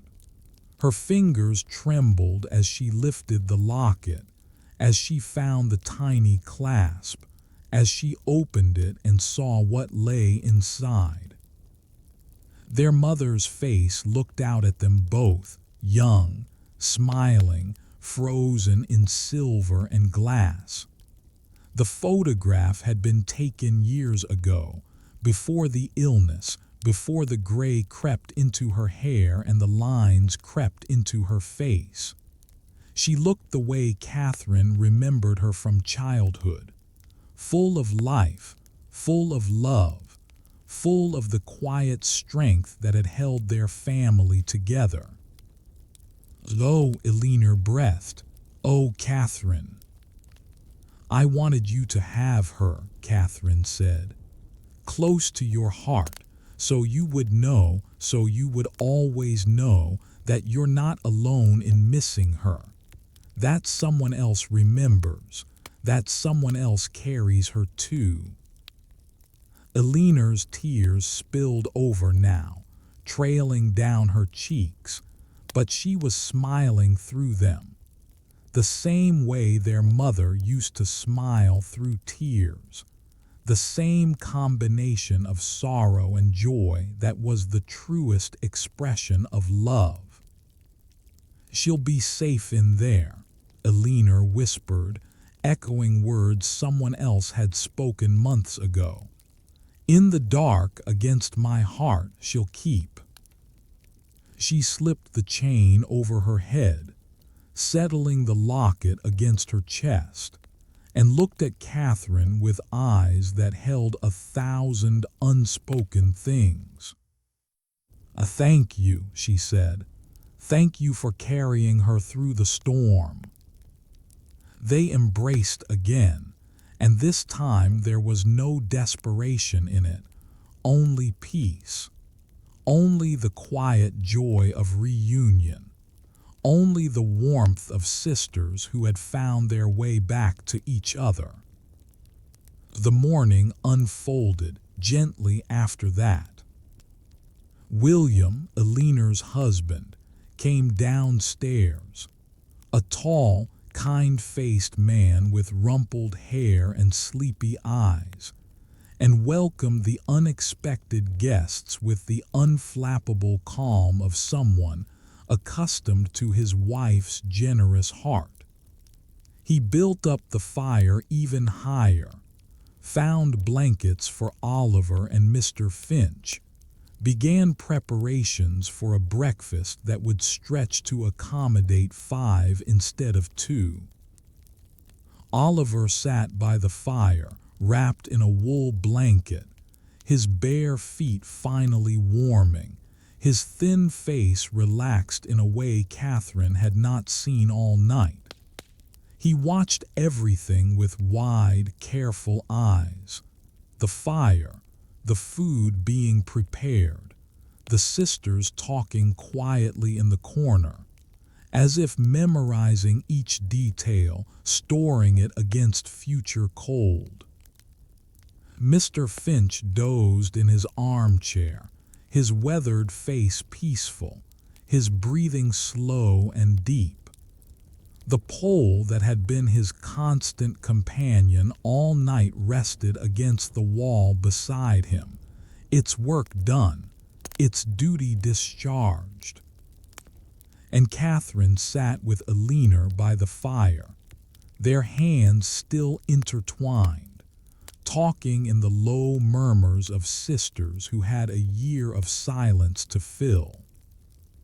She told Eleanor about the night, about the chestnuts freely given, about the tea house and Mrs. Hartwell's kindness, about the church vestibule where strangers had shared their warmth, about Oliver in the doorway, about Mr. Finch and his map of kindness, about crossing London Bridge while the Thames groaned beneath them, about the bakery where the ovens never went cold. She told her about the bread, which she had set on the kitchen table, a gift from the Brennans, from strangers who wished Eleanor well. She told her about Oliver's 6pence, which she still carried in her pocket, which she would return to him when the time was right. She told her about every small act of grace that had made the journey possible. And Eleanor listened, her face cycling through wonder, gratitude, and love. "You didn't walk alone," she said when Catherine finished. "No, I thought I was walking alone, but I wasn't. The city," Catherine paused, searching for words. "The city is full of kindness. Hidden kindness, quiet kindness, kindness that only comes out when everything else falls away. The storm stripped away all the ordinary business, all the rushing and commerce and pretense, and what was left was just people, people helping people." Eleanor nodded slowly. "Mother used to say that, remember. She used to say that storms were when you learned who people really were, when the masks came off and you saw the truth underneath." I remembered. "And tonight, you found good people underneath." "I did."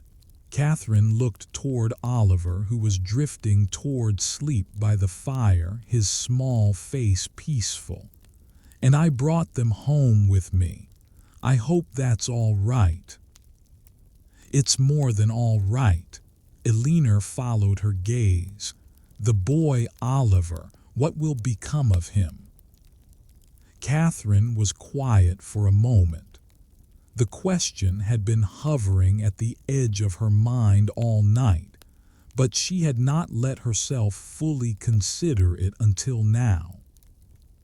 "I was hoping," she said carefully, "that he might stay with us, with you and William. He has no one Eleanor. No family, no home, no one to care for him. And I—" She stopped, swallowed, tried again. "I know I have no right to ask. I know I've been absent, neglectful, a poor excuse for a sister. But he trusted me and I can't.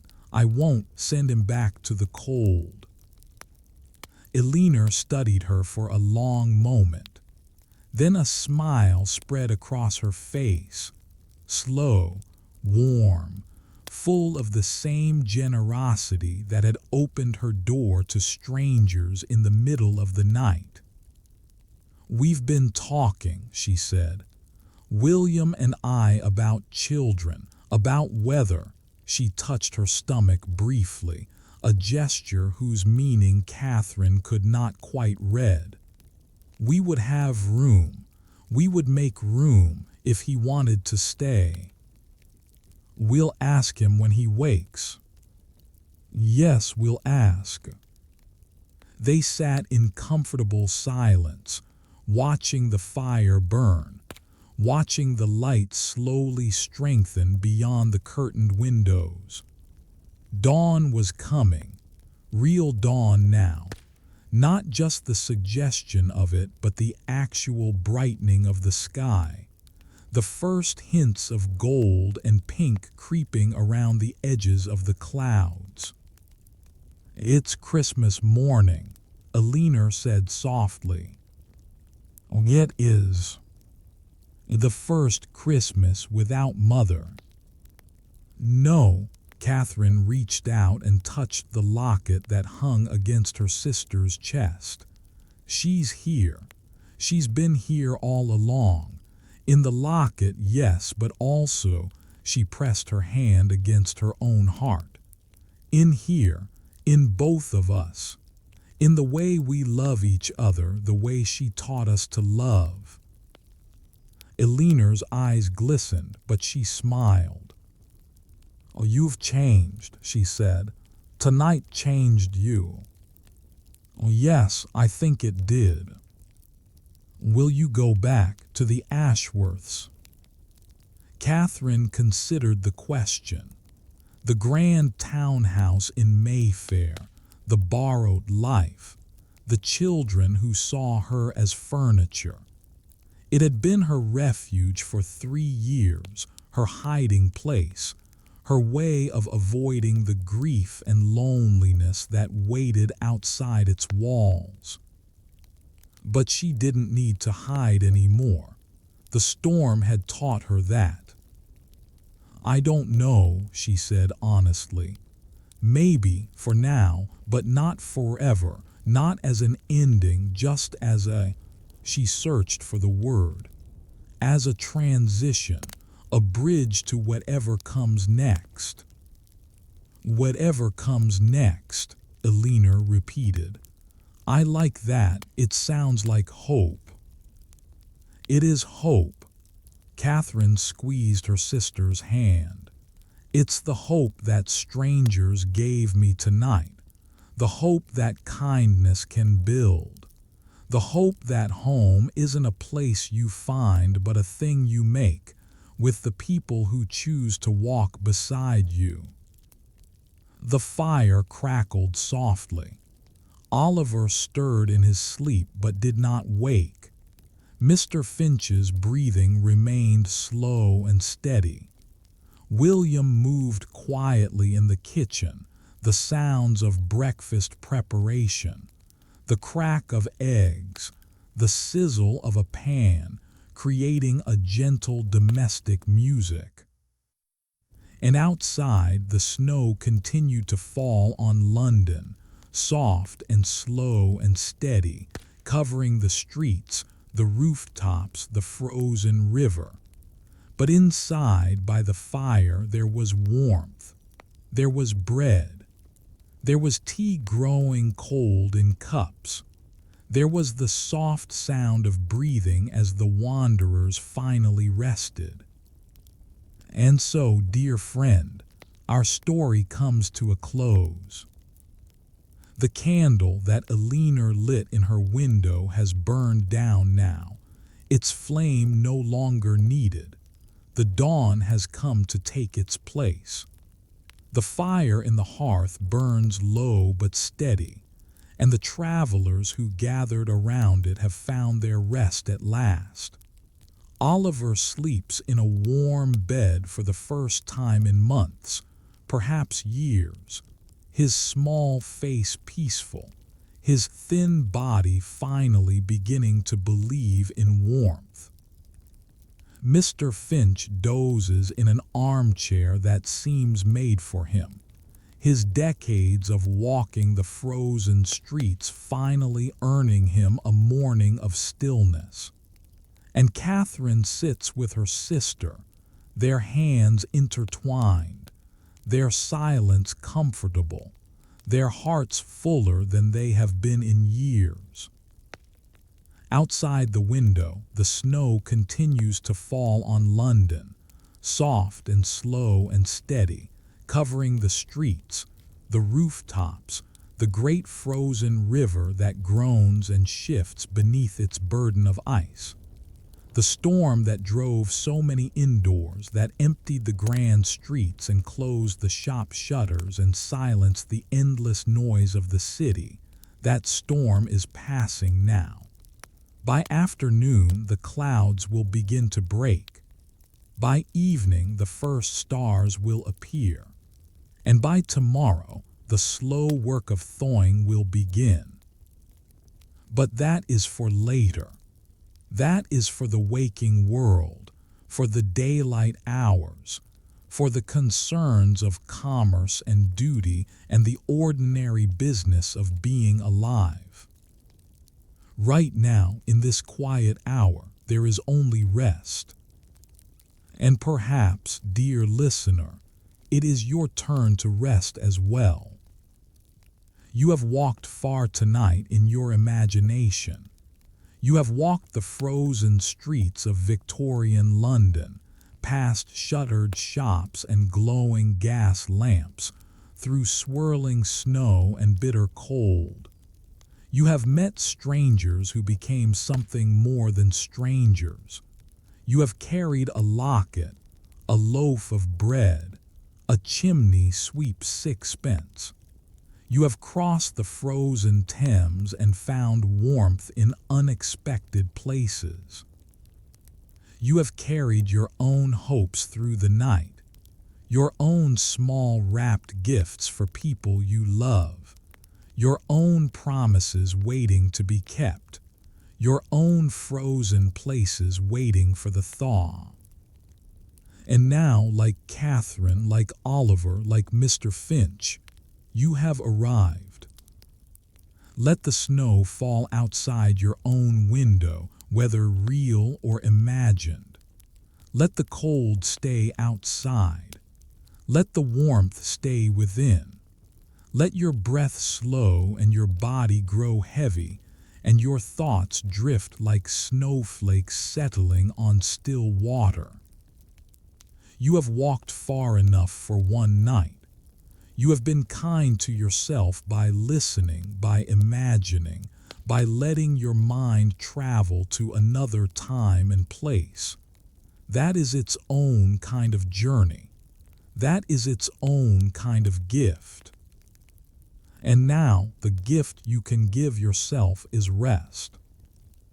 Close your eyes if they are not already closed.